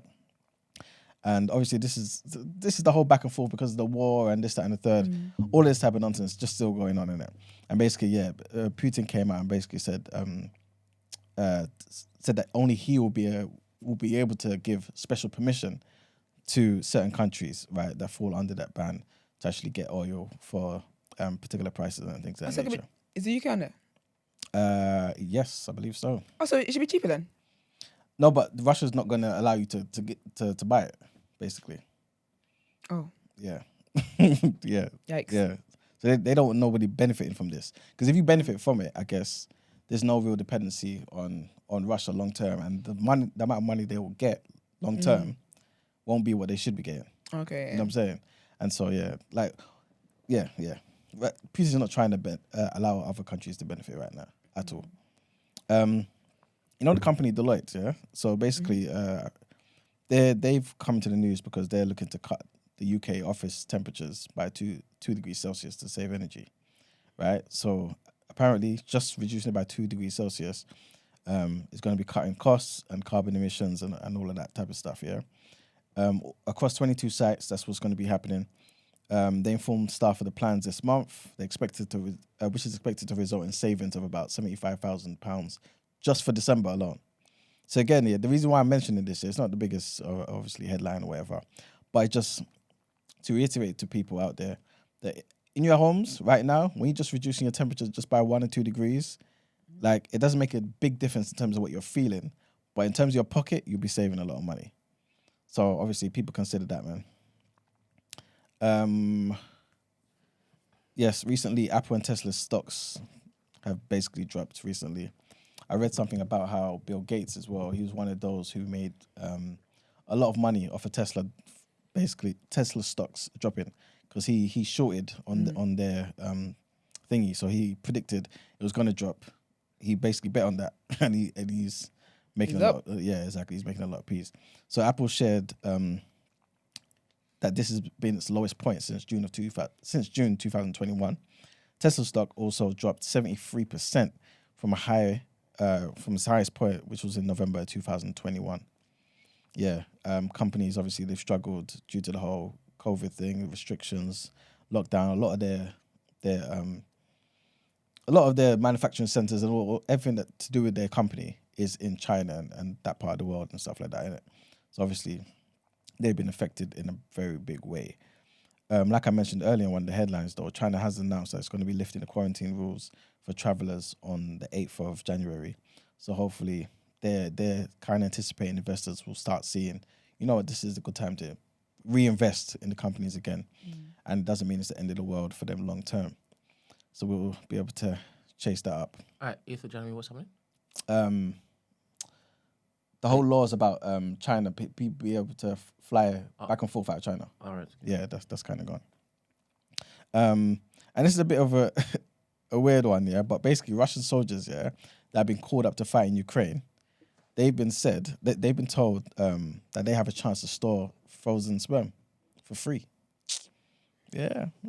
Why would they need to freeze the sperm? I mean, just in case they die, innit? I guess their wives Then or you're significant others. No, they can have their kids, innit? This is Nick Cannon and Akon again. You're not around to take care of the child. You don't need... Your sperm is not needed. There's enough men for the women to remarry. No, but... all right, to be fair to them, look at...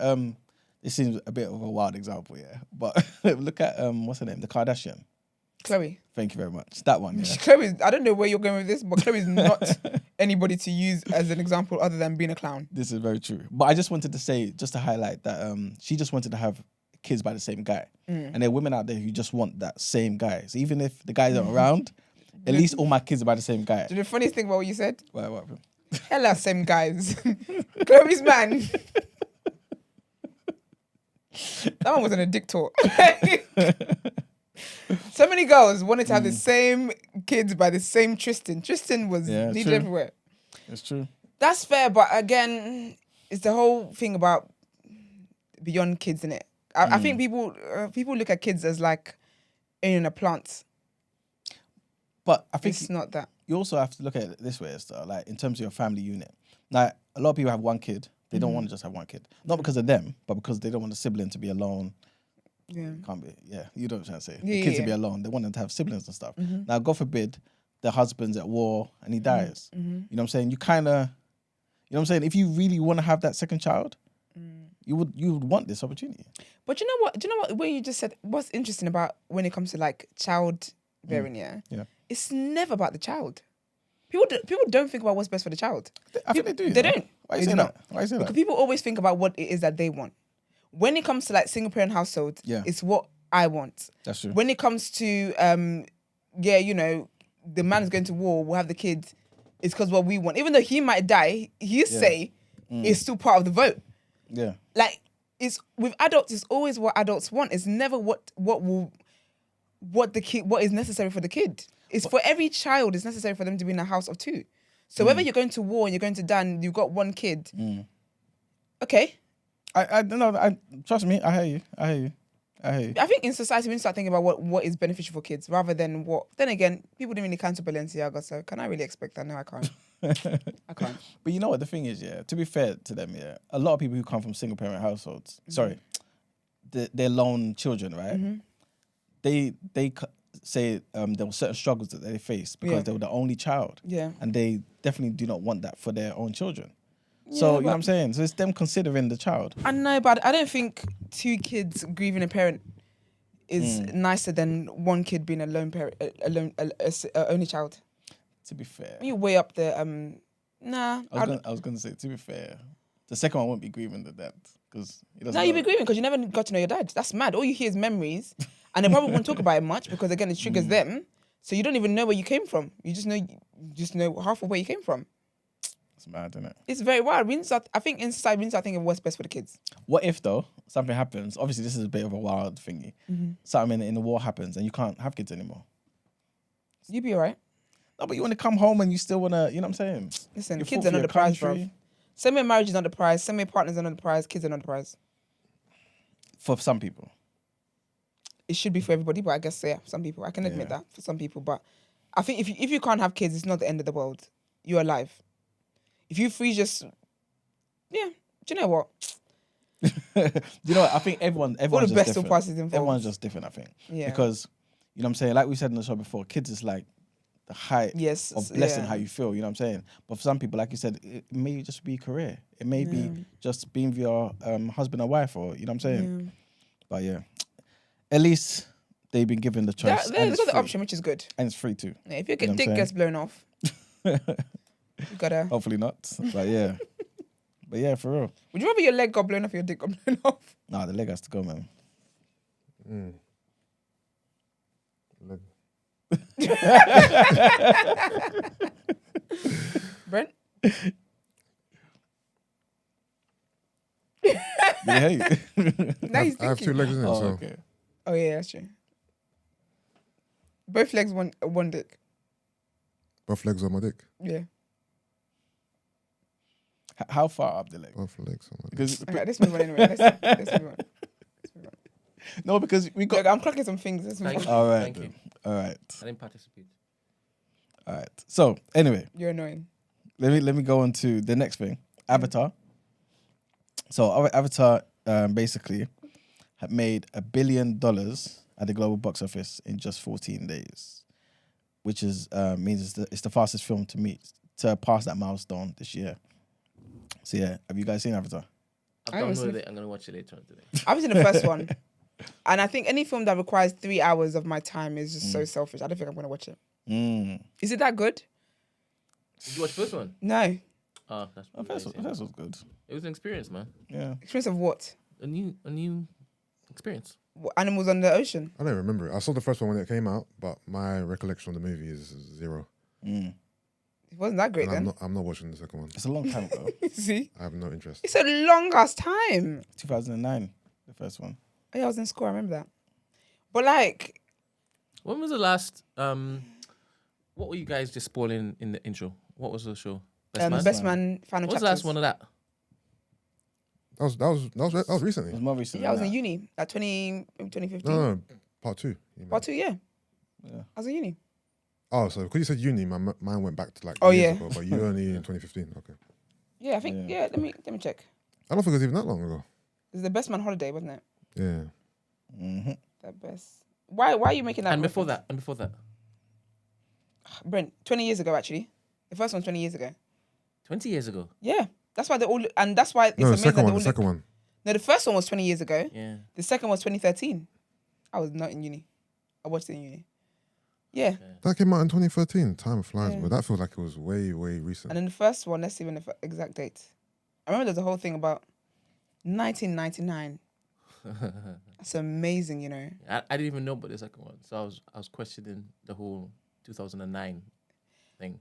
No, it's beautiful. Do you know how wholesome it is as well for you to have a movie where everyone's still alive? That's a blessing, you know. Everyone's still alive to be able to do the sequel and the sequel after that. Yeah. I don't mind if sequels are made like decades afterwards. It just depends on if I like the film. Yeah. And Avatar just Didn't like it that I'm not much. interested, Yeah, I don't feel like watching that.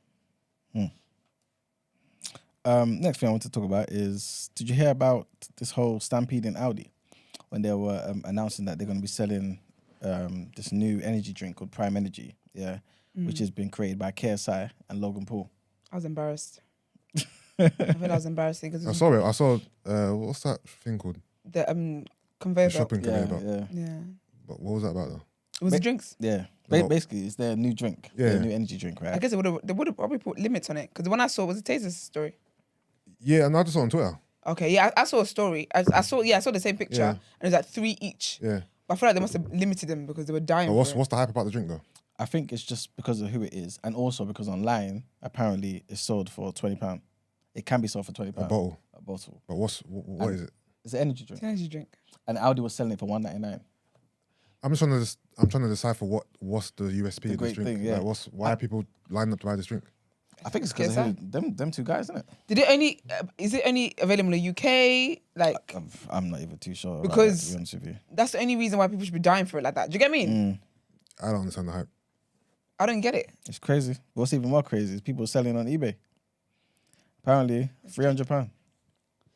Yeah, but you know what is on sold eBay? You can do whatever you want to do there. It's whether someone buys it. Yeah. If someone buys, I'm about to go queue up an Aldi to get mine. Underestimated KSI and Logan Paul's power. Then.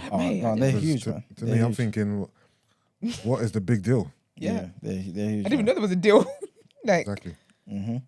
Apparently, someone tried to sell it for £50,000. Okay, on you're eBay. crack. That's ridiculous, man. There's always one. I'm actually people out here selling for £79.95 and stuff. Yep. As in £79.95. There you go. £80. Exactly. Yeah.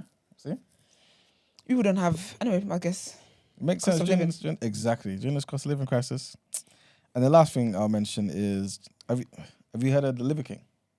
The Liver King. Yeah. I'm Well, I thought you scared would to have know heard he of it. does. Ancestral tenants. Yeah, exactly. The 9 ancestral tenants. So basically, it's this white guy, bearded guy, and he basically pushes and promotes living like the ancestors. So basically, not having Put a picture up for the people. A white guy. yeah, living like white ancestors. You know, like caveman type living. I didn't even know they had ancestors. You know? I don't even associate the word ancestors with white people. They've been around for a while, you know. I didn't even know that. Tormenting everyone. That's true, actually. That is true. Okay, yeah, I've seen him before. Yeah. So basically, he's got this whole thing about the 9 ancestral. I think it's 9 anyway. 9 ancestral tenets. Yeah, certain things to live by. That if we all did, I think predominantly men anyway. Yeah. We'll be better off for it. So mental health will be better. We'll be in better shape. Certain things that just happen in life we wouldn't be suffering from, right? So his whole thing is about eating liver and all that type of things there, right? Liver? Raw liver. From who? Like Animals. Yeah, certain animals. Raw? Yeah, raw. 100%. That's sickening. And doing shots of blood and all them type of things there. So basically, anything you say about their ancestors, like all them years ago, that's what he kind of pushes, right? And he's hench, like low body fat, everything. So his whole thing was, this is what kind of got me like this. Yeah. As well as obviously hard work in the gym and things of that nature, right? Oh, so you went to the gym? Well, a lot of his stuff was ancestors outside. had gyms. To be fair, a lot of his stuff was outside. So it's Yeah, like okay. lifting pieces of Tree wood and branches and stuff. thank you, all them type of crazy things, right? And walking for miles with like weighted backpacks and all that type of stuff, yeah. So yeah, but some people are like, this guy's lying. Obviously, he's taking steroids, yeah, because of the way he looks, yeah. He denied it to the nth degree. Then it came out. Somebody leaked an email of him, basically trying to talk to this guy, this fitness guy, who I guess can supply these steroids or whatever, and talking to him about his goals in with regards to social media, saying, look, in about a year's time, I want to have, let's just say, 1 million followers. I want to do this. I want to do that. I need the right combination of stuff. This is what I'm taking currently. I want the right combination. I want the best type of training regime, all them type of things there. Someone leaked it, and the whole internet just went crazy, right? So anyway, I say all that to say this. He's now being sued by fans for $25 million, who basically said they were tricked into buying his muscle-building supplements. Because a lot of these supplements were basically based on these ancestral living things. The dried liver. Exactly. So stuff like that. Because he knows obviously people can't get access to liver like he does, like in the wild, innit? This guy's a multi-millionaire. Are they sure it's liver though? Yeah, it's liver. Well, I don't know. What's A in the man who's taking supplements? steroids and wants a personal trainer does not give me I eat raw liver vibes. I think he does, yeah. I think that man has sushi like the rest of us, and he was just lying to people. Has anyone ever seen him? It's because he's Eating liver? so sick. No, yeah, he's done it. He eats liver like on people's On shows, live? podcasts and stuff. Yeah. And it's uncooked. Blood all over it. Uncooked. I can show you a picture, but I would never know. all right, yeah, exactly. It's making me sick. So yeah, this is what he was doing, man. He's 45 years old, and then obviously when it all came out, he had one of those, you know those videos like Will Smith did when he took it to the public and apologizing. Apologizing. Yeah, he Don't did one of those apologise. things. Yeah, His man. ancestors use cameras. But yeah, that's what he was doing, man. So yeah, he was basically paying $11,000 a month for steroids. That's how much he invested in this. But obviously, he's making the money back, man, because obviously his He has some physique goons matched that were everything. following Yeah. him. But yeah, anyway, he's been sued by a lot of his fans, and yeah, things are just not looking too great for him. But yes, I'll wrap up there, man. I think that's it for the People's Journal. All right, thank you. Let's get into the rotation.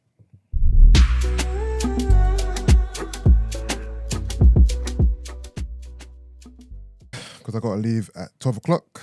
All right. You guys be talking. So yeah, no new music dropped. Obviously, it's Christmas, New Year's period, so the industry's kind of shut down. So what I thought I'll do would be like a wrap up of some of the best albums of the year. Not solely based on my opinions, but the opinions of a few, I guess, credible platforms, and get you guys' take as well. Mm-hmm. So obviously I'm going to cover hip hop, really. So that's kind of where I'm going to lie. So I'll start with Rolling Stone and give you they've got a top 25 list of the best hip hop albums of the year, but I will do their top 10, all right, and get you guys' take on it. So number 10, you've got, I don't know who this person is actually, a guy called Mavi. Album's called Laughing So Hard It Hurts. I haven't heard that album. At number 9, they got Stormzy with This Is What I Mean. Mm-hmm. At number 8, they've got Megan Thee Stallion, Traumazine. I actually forgot this. I think I reviewed this on the road on rotation, but I forgot it came out. At number 7, they got Kendrick Lamar with Mr. Morale and the Big Steppers. At number 6, it's Metro Boomin with Heroes and Villains. Number 5, Vince Staples with Ramana Park Broke My Heart. Number 4, it's Rock Marciana and Alchemist with Elephant Man's Bones. Then getting into the top 3, you got JID, The Forever Story. Number 2, Nas with King's Disease 3. And the number 1 hip-hop album of the year, according to Rolling Stone, is Pusha T. I'm sure Brent's happy. It's Almost Dry. Thoughts on the top 5, top 10? Have you guys heard any of those albums? Not really? Pusha T's one I heard. Yeah? Sick album. Yep. I really enjoyed that, man. I'm kind of embarrassed to say it as a Nas fan. I've not heard the album yet, you know? Yeah, man, King's Disease 3? I still haven't heard it. Shame on you, boy. I know, man. What's 3 to 5? 1 second. So 3 is JID, or some people might call it Jid. Dreamville. The Forever Story. I've not heard this thingy. Jid is sick. I haven't heard that, but he's sick. He's talented. So that's the top. I've been listening to Meg. Listen to Meg. Like. That's on brand for me. All right. just to give Esther something to kind of think about. Mm-hmm. Spotify's top R&B albums of the year. No, top 10. Beyonce, Renaissance at number 1. Number 1? Number 1, yeah. Silk Sonic, An Evening with Silk Sonic at number 2. I listened to that. That was this year. That was good. Some of these might not be this year, sorry. Was it okay? Because it's Spotify, it's just what's streamed the most. Okay, so some of these might not be this year. Steve Lacy, Gemini Rights, Brent Fires, Wasteland. That came out a couple of years ago, I think. Giveon, Give or Take. Chris Brown, Breezy at number 6. Summer Walker, Still Over It, is still streaming. Wow, okay. That one came out when? That was definitely some time ago, right? Yeah, that was wild. Lucky Day, Candy Drip, that came out this year. Yeah. That's number 8. Kaylani, Blue Water Road, and LMA, Heart on My Sleeve. You know what's mad? My shuffle brought up LMA today, and I said, "Oh yeah, okay. That was this year." Okay. All right, so I tried to make my list of my top 10 albums. I didn't quite get 10, but I'll read them to you. Right, this is in no particular order. This is just because Nas number 1. Random. There's no particular order. So late entry because she released her album, late 4th quarter. Little Sims with No Thank Yous in my top 10. Pusha T, It's Almost Dry, is in there as well. Burna Boy, Love, Damini is in there for sure. Her Loss by Drake and 21 Savage is in there. Soul, Sold Separately by Freddie Gibbs is in there. Snowfall by Jeezy is in there. You guys know COdy? Yeah. Yeah, CODY's album came out top of the year, came out in January from a Bird's Eye View. The album was dope. Obviously, Nas is in there for King's Disease 3. Nas is in there again for Magic. Come on, you know. Nas is in there again for... Magic actually came out December 24th, 2021, but it's only 6 days removed. So. Yeah, that's what. Yeah, that kind of makes it. And then Budge, it's not an album, it's like an EP. Oh, Budge, yeah. Budge's project, that was dope for me as well. That was was like sick. 7 tracks, so that's my top. My top 10 essentially, yeah. Do you guys know any of your top 5 free albums off the top of your head? Defo Budges. Yeah. Ariel X. Yeah. I've got to be on brand. The Kirk Franklin and Maverick City. Yeah. I've had them in play. Yeah. I would say Stormzy's one as well was good. Okay. Yeah, I think that's my 4, you know. Ashake. Yes! Ashake's album. Yeah. There we go. There's my 5. Yeah. Right, cool. I'm not sure when we done our wrap-up, I'm not sure if I spoke about Spotify's top hip-hop albums of the year. but I'll do that quickly. Some of them are quite surprising, to be fair. So I'll go from 10 to 1. So 10 is Drake Scorpion. So to me, this just shows that even if you release something, God knows how many years ago, with streaming, I mean, it can still surpass your most recent work. So Scorpion's in top 10. Tyler, the Creator with Ego at number 9. Eminem, the Marshall Mathers LP is at number 8. That album came out in 2000, I believe, or 99. And that album is in the top 10 this year.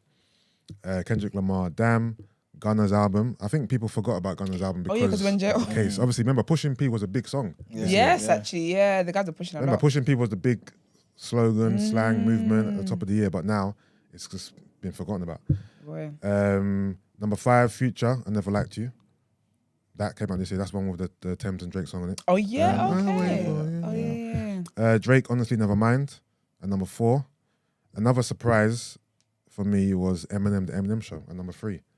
For some reason, I think it may be to do with the anniversary, but that song was heavily streamed this year. Like, for it to be in the top 3 is insane. And then number 2, you've got Kendrick Lamar with Muslim Around, the Big Steppers. And number 1, streamed album this year, hip hop, was Drake, Certified Lover Boy. Really? Yeah. Was that this year that came out? No, that came out last year. Okay. I'm actually surprised her loss, even though it came out late, didn't make it into this list. But I guess that just speaks to how late it came out. All right. So lastly, I'm going to do my top songs of the year, right? So this is my personal top songs. This isn't what we've done before where it was my most played songs. This is not that. This is just my favorite songs of the year. No particular order again. Johnny P's Caddy, Benny the Butcher and J. Cole. Oh, yeah. That song, that was a big song this year. Yeah. J. Cole dropped a crazy verse on that. I feel like because it came out quite early, people have kind of forgotten about it. Yeah. But that song was dope. This is the only song that I'm probably going to rank, which is Last Last. That was the undisputed Everybody, good job. King song of the year. That was a moment. Yeah. That was that. This year we remembered for Last Last. I felt like I needed to put something from Drake and 21's album in here. I ain't have to. I felt like I had to. Because it came up on my most played a lot. And when I was doing my research, I was like, you know what? It makes sense. Yeah, so Soco Loco. Okay. I'm not sure if you guys know off the top of your head. Is that the one that you mentioned, Megan? Yes. Yeah. Yeah, so Soco Loco gets in there. From the Pusha album, Let the Smokers Shine the Coops, I think was the best song, and I banged that song. UK-wise, Young's Teflon and Stardom, Body Language, I caned that song the whole year, so that definitely makes it in there. Kelvin Boy, Down Flat, Afrobeats. I'm sure I told you about that song before. Let me download it now. That song's dope. Jack Harlow and Drake, Churchill Downs. Anyone? No, you did tell me about the song because downloaded it. No, it is about that song. The beat is cold, and I just like the long verses. I don't really fuck with Jack's verse too tough, but Drake's verse is cold. But I do think the beat's cold. Bad Man Wicked from Buju. Nas, Meet Joe Black. Stormzy, Please. Oh, yeah. Surprisingly, because going into the album, anticipating it, I didn't feel like I would actually like the album or really pick a song from it to make my list. A few more I'll throw out. Hoodie, Ari Lennox. Oh, love that. Dope song. Even though the original came out last year, K-Trap's Warm remix with Skepta gets it in, makes it in there as well. This is a song I want to recommend to people to listen to actually. Check out an artist called Dixon. They're R&B artist. This is a recommendation song.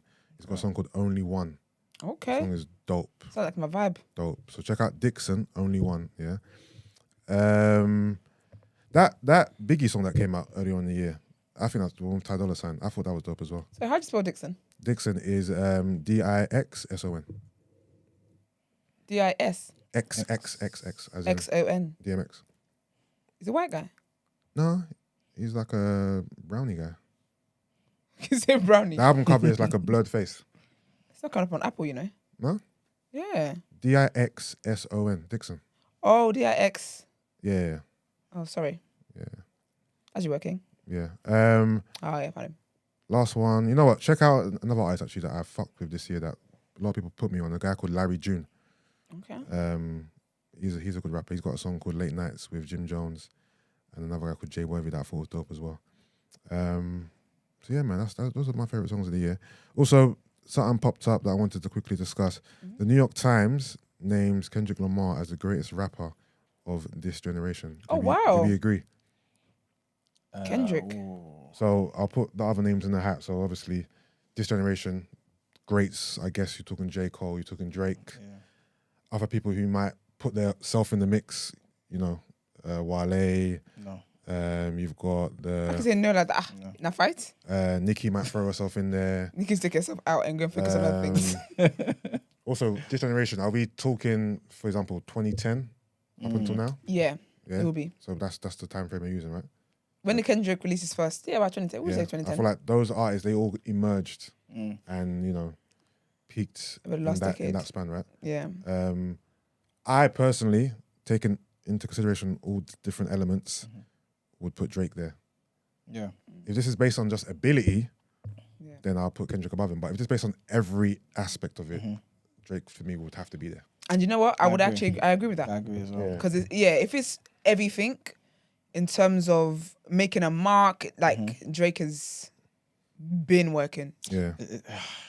I hate to say it. Yeah, same, man. But I have to, I think, because like with Drake, he's the guy where it's like, I always go back to that whole control verse from Kendrick. And I always thought to myself, Drake is the only guy that would be able to have a battle with Kendrick and win. Yeah. That's what I thought at the time. Yeah. You know what I'm saying? And I think his writing ability, his lyrical ability is better than Kendrick to me. It's not as convoluted and complex, but in terms of getting the point across, Drake. At his best anyway. Okay. You know what I'm saying? Question, little pushback. Remember during the Drake and Pusha beef, you were telling me, nah, Pusha's getting this. So if Pusha can get that, how come Pusha can't go against Kendrick in the sentiment that you just mentioned? That's a good point. You know what the thing? I just never thought of Pusha, you know? And yes, that's a good point. Good point. Pusha, probably Pusha can. Yeah. All right, and just sorry to rush you guys. I was got a bounce. Sorry. I think you can have this discussion once I leave. So just lastly, I produce a show every year with Complex, which is Complex's best British rappers of the year. Congratulations, by the way. Yes, congrats. Appreciate I started off doing it 10 years ago, to be fair. So I started off doing it in 2010 with MTV. Okay. And it was just, first one. Yeah. So the first 5 years were with MTV. Then we took a long hiatus between 2015 and last year. Brought you back last year. You're back. Love that. So the panel was Mimi, JP from Complex, Robert Bruce from Capital Extra, Flashy Silla from Complex and The Block Report, and Nada was the host, and M1 on the Beat. Okay. The producer, you know M1 on the Beat, who he produces for everyone. Yeah. So they had to put together the top 10 MCs of the year, and I'll just read you guys the list that, discussions and whatnot, rating systems were all in play. But the final top 10 is this, from 10 to 1. Young's Teflon at number 10, Clavish at number 9, COdy Radical at number 8, Rimsey at number 7, D-Block Europe at number 6, Little Sims at number 5, Nux at number 4, Digga D at number 3, K-Trap at number 2, and Central C at number 1. Yeah, I know we're not Sounds about right. big UK in here, but that's big though. That's good. Yeah. I wanted, obviously, Mark's done his, innit, with the Champions League of everything. Oh yeah. So I wanted to kind of compare their one to my one, but obviously, that nigga not here. Well, you can let them know where Mark's is. So we can do it another day. But yeah, I wanted to stay for longer, but I gotta bounce. All right, Yusuf. Right. So appreciate you guys. Thanks for coming in. Thank you. See you later. Happy New Year. Happy New Year, guys. Yes, Happy New Year. You guys in the New Year. See you later. That was a good one. Yeah, man. Good way to wrap up. Yeah. All right, should we get into our last headlines for today? Let's do it.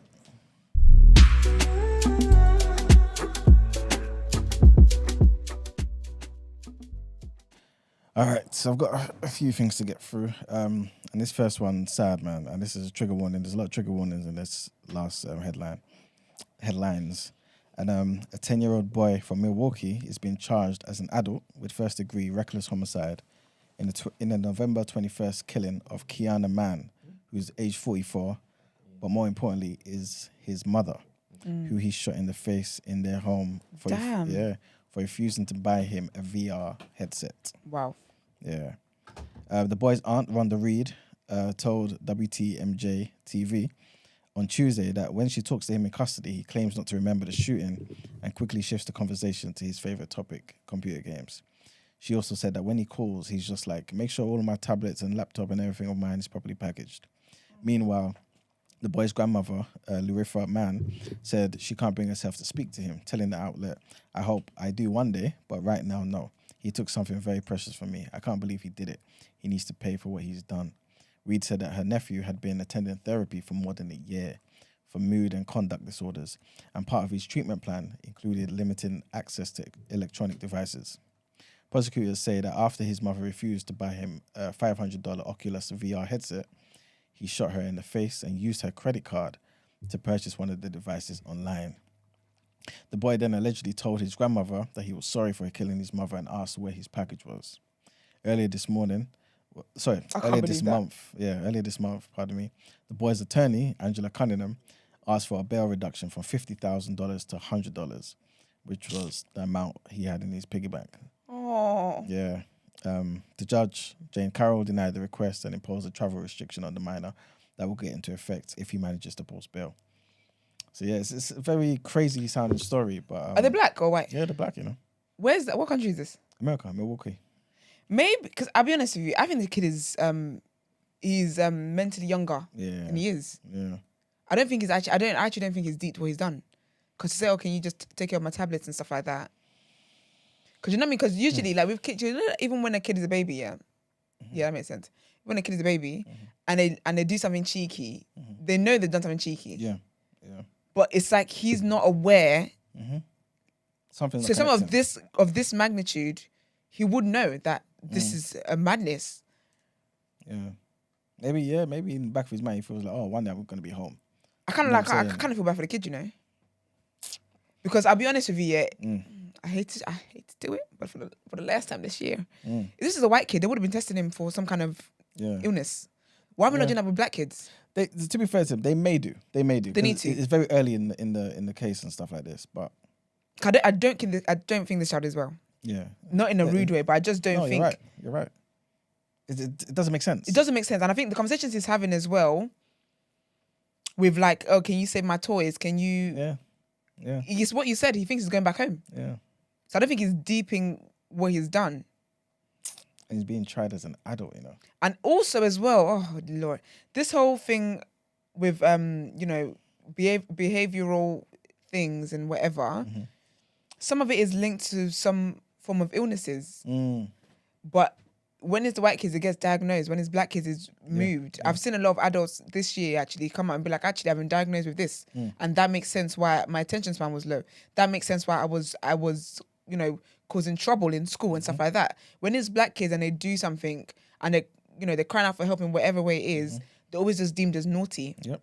But when it's white kids, they have time to do research. Be like, oh no, it's ADHD or is this, is that? Do you get me? And I really hope they do that with this kid. I don't think this child is at the capacity for his age to know the magnitude of what he's done. Yeah, it's sad, man. That's horrible. The next headline is another trigger warning, like I said, and this is the third person has been arrested in the whole COdy Fisher murder. And so a third person has been arrested on suspicion of murdering a man who was stabbed to death on a nightclub dance floor in Birmingham. COdy Fisher was 23 years old. He was a non-league football player and a school sports coach, and he was attacked at the Crane nightclub just before midnight on Boxing Day. The murder suspect, 22, was held in London at about 3 o'clock in the morning. Police said an application has been made for the club's license to be reviewed, with officers describing scenes of chaos. 4 other people have been arrested in the capital on suspicion of assisting an offender as well. 2 were held on Wednesday and 2 on Thursday. A knife has been recovered from the scene of the stabbing as well. That's what West Midlands police said. Detectives are continuing to question 2 men aged 21 and 22 on suspicion of the murder following their arrests on Wednesday. Unfortunate. And the next headline, another trigger warning. And the third person also has been arrested in connection with the Christmas Eve shooting in Merseyside, which killed a young lady by the name of Ellie or Edwards. The 26-year-old beautician died after being fatally shot outside the Lighthouse pub in Wallasey village in Wirral shortly before midnight on Saturday, December the 24th. The 31-year-old man is from Tranmere and has been arrested on suspicion of conspiracy to murder. Merseyside police said that they've been given more time to question a 30-year-old man, also from Tranmere, who has been arrested on suspicion of Ellie's murder, and a 19-year-old woman from Rock Ferry, who has been arrested on suspicion of conspiracy to murder also. Detectives have said that Miss Edwards was not believed to be the intended target of the attack. On Wednesday, police renewed an appeal for anyone with information on the shooting of Miss Edwards to come forward. The Deputy Chief Constable Ian Critchley of Merseyside Police described the fatal shooting as the most appalling and callous murder, adding that investigators were working round the clock to work out what happened before, during, and after the attack. Another headline is about Andrew Tate, pretty much. And got the boy. Yeah, but there's more to the story, which I'm finding difficult to basically recover. But I'll just read what I've got and quickly go through that. But basically, the controversial online influencer, Andrew Tate, had been detained in Romania as part of a human trafficking and rape investigation. Mr. Tate was allegedly detained alongside his brother Tristan, and they had their house raided in the capital, Bucharest. A lawyer for the brothers confirmed their detention. And the former kickboxer rose to fame, as you lot know, since 2016, when he was removed from British TV show Big Brother over a video which appeared to show him attacking a woman. He went on to gain notoriety online, with Twitter banning him for saying stuff like women should bear responsibility for being sexually assaulted and things of that nature. He's been reinstated. According to Reuters news agency, prosecutors said that the four suspects appear to have created an organized crime group with the purpose of recruiting, housing and exploiting women for forcing them to create pornographic content meant to be seen on specialized websites for a cost. That's basically what was reported by Reuters news agency. The brothers have been under investigation since April alongside two Romanian nationals. But like Brent said to me earlier, apparently he's been released now. He had a video where he's actually explaining the situation on Fox News, apparently. And what I found out was that apparently it had nothing to do with human trafficking and rape, but apparently alleged money laundering, illegal weapons, and forming an organized crime group. How is it any better? I suppose human trafficking. Well, this is what this particular news outlet, River City Post, is saying. So, but I've not actually seen or heard his actual statement from his mouth as yet. But that video is online apparently on Twitter. So yeah, that's the information about Andrew Tate. And the very last thing to talk about is, did you hear about the US winter storm? There's a storm in America. I think I might have. Yes, it's crazy, man. So yeah, very sad, man. A powerful winter. Huh? Which part of America? North America. Okay. Yeah. So a powerful winter storm has slammed North America. That slammed North America has claimed more lives in the U.S. state of New York, local officials say. At least 34 people have died in Erie County, which includes the city of Buffalo. That's what the county executive, Mark Poloncarz, said on Wednesday. Authorities are still trying to identify 3 of the victims. The storm that swept across the U.S. over the holiday weekend has killed at least 60 people in 8 states. There's now been more fatalities in that county in the last few days than during the infamous Buffalo blizzard of 1977. 29 people died in that storm, according to National Weather Service. But Mr. Poloncarz said during a press conference on Wednesday morning that it's a horrible storm with too many deaths. But conditions in some of the hardest hit regions in the U.S., including New York, are starting to improve. So at the time of reporting this, it has improved and it is a lot better than it was before. But still sad. But yeah, that's the end of the headlines. All right, let's get into our sports news, the reaction.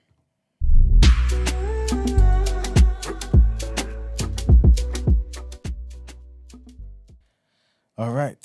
So, got to open up with some sad news, man. Very sad news. And the greatest of all time, Pele, passes away, man, at the age of 82. Very sad. Very, very sad news, man. Yeah, he died at 82. And like I just mentioned, he's widely regarded as the greatest footballer of all time, the iconic sporting figure for a country that regards itself as the game's spiritual home, Pele. So Pele's greatness can be measured by the simple fact that he could make football a spectacle of natural grace and beauty when he missed as much as when he scored. One of the game's first global personalities, he scored a world record 1,281 goals in 1,363 games during a 21-year career, including 77 goals in 92 matches for his country.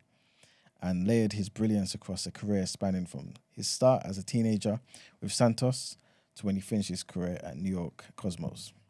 He was the only player also to win the World Cup 3 times. So again, we can't be belittling his contribution. You know what I'm saying? Messi, also one of the GOATs, he only did it once and just now did it. This man's done it 3 times.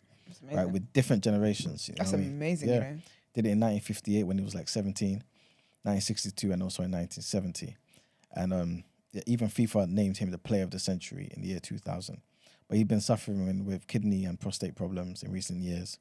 Pele had surgery to remove a tumor from his colon in September of last year at the Albert Einstein Hospital in Sao Paulo after the tumor was detected in routine tests.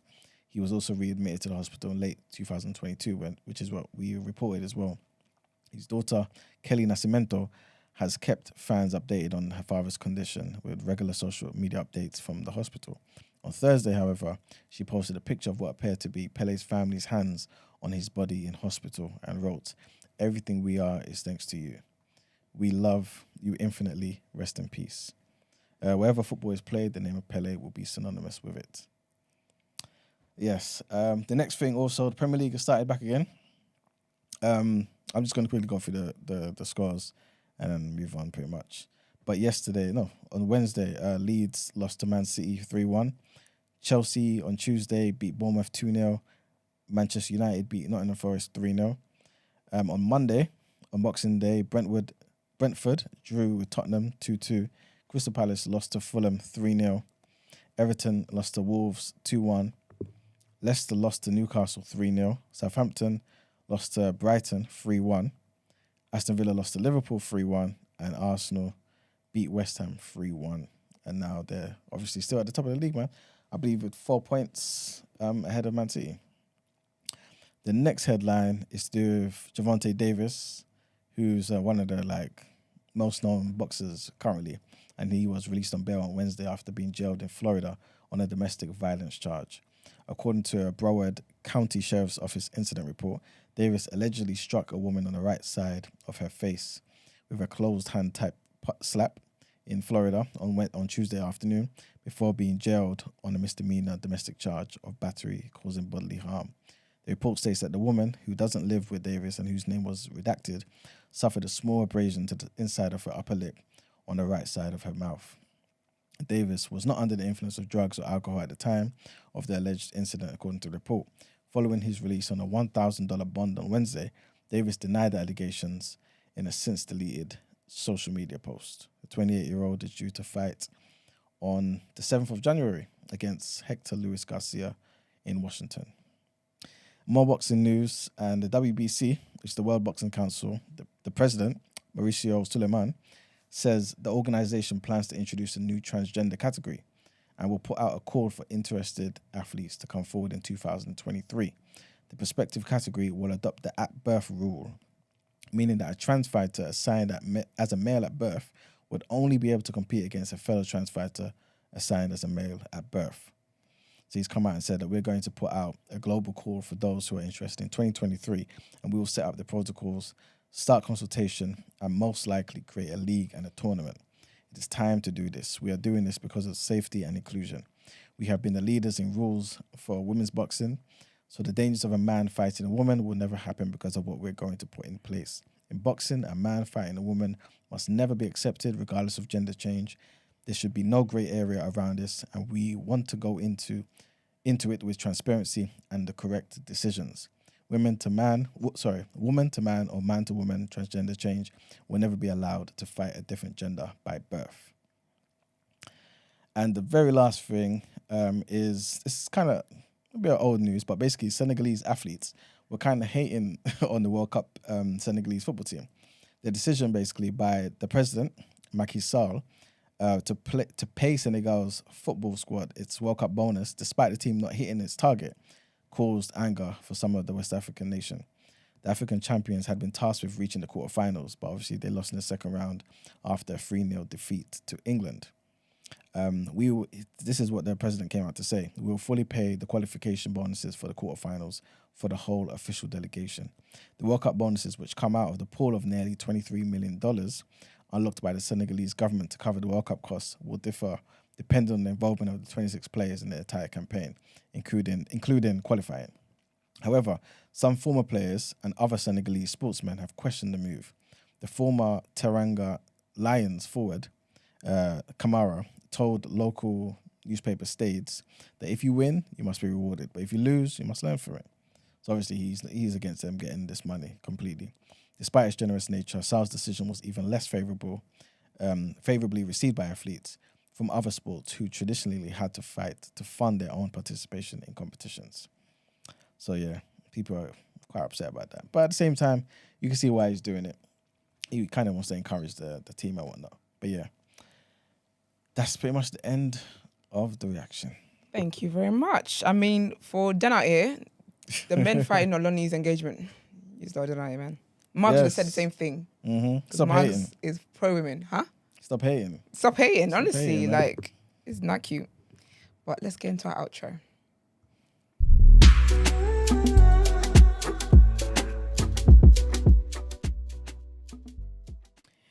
This was 3 hours long. Yeah. Damn. But as always, we appreciate you guys for tuning in. Thank you for supporting us this amazing year. Obviously, this amazing year we launched. So I'm looking forward to a full year of TDA in 2023 and many, many years to come. We appreciate you guys, everyone who's been with us from day 1, from day 2, day 5, wherever it is. We appreciate you guys for always showing up and showing out every single time.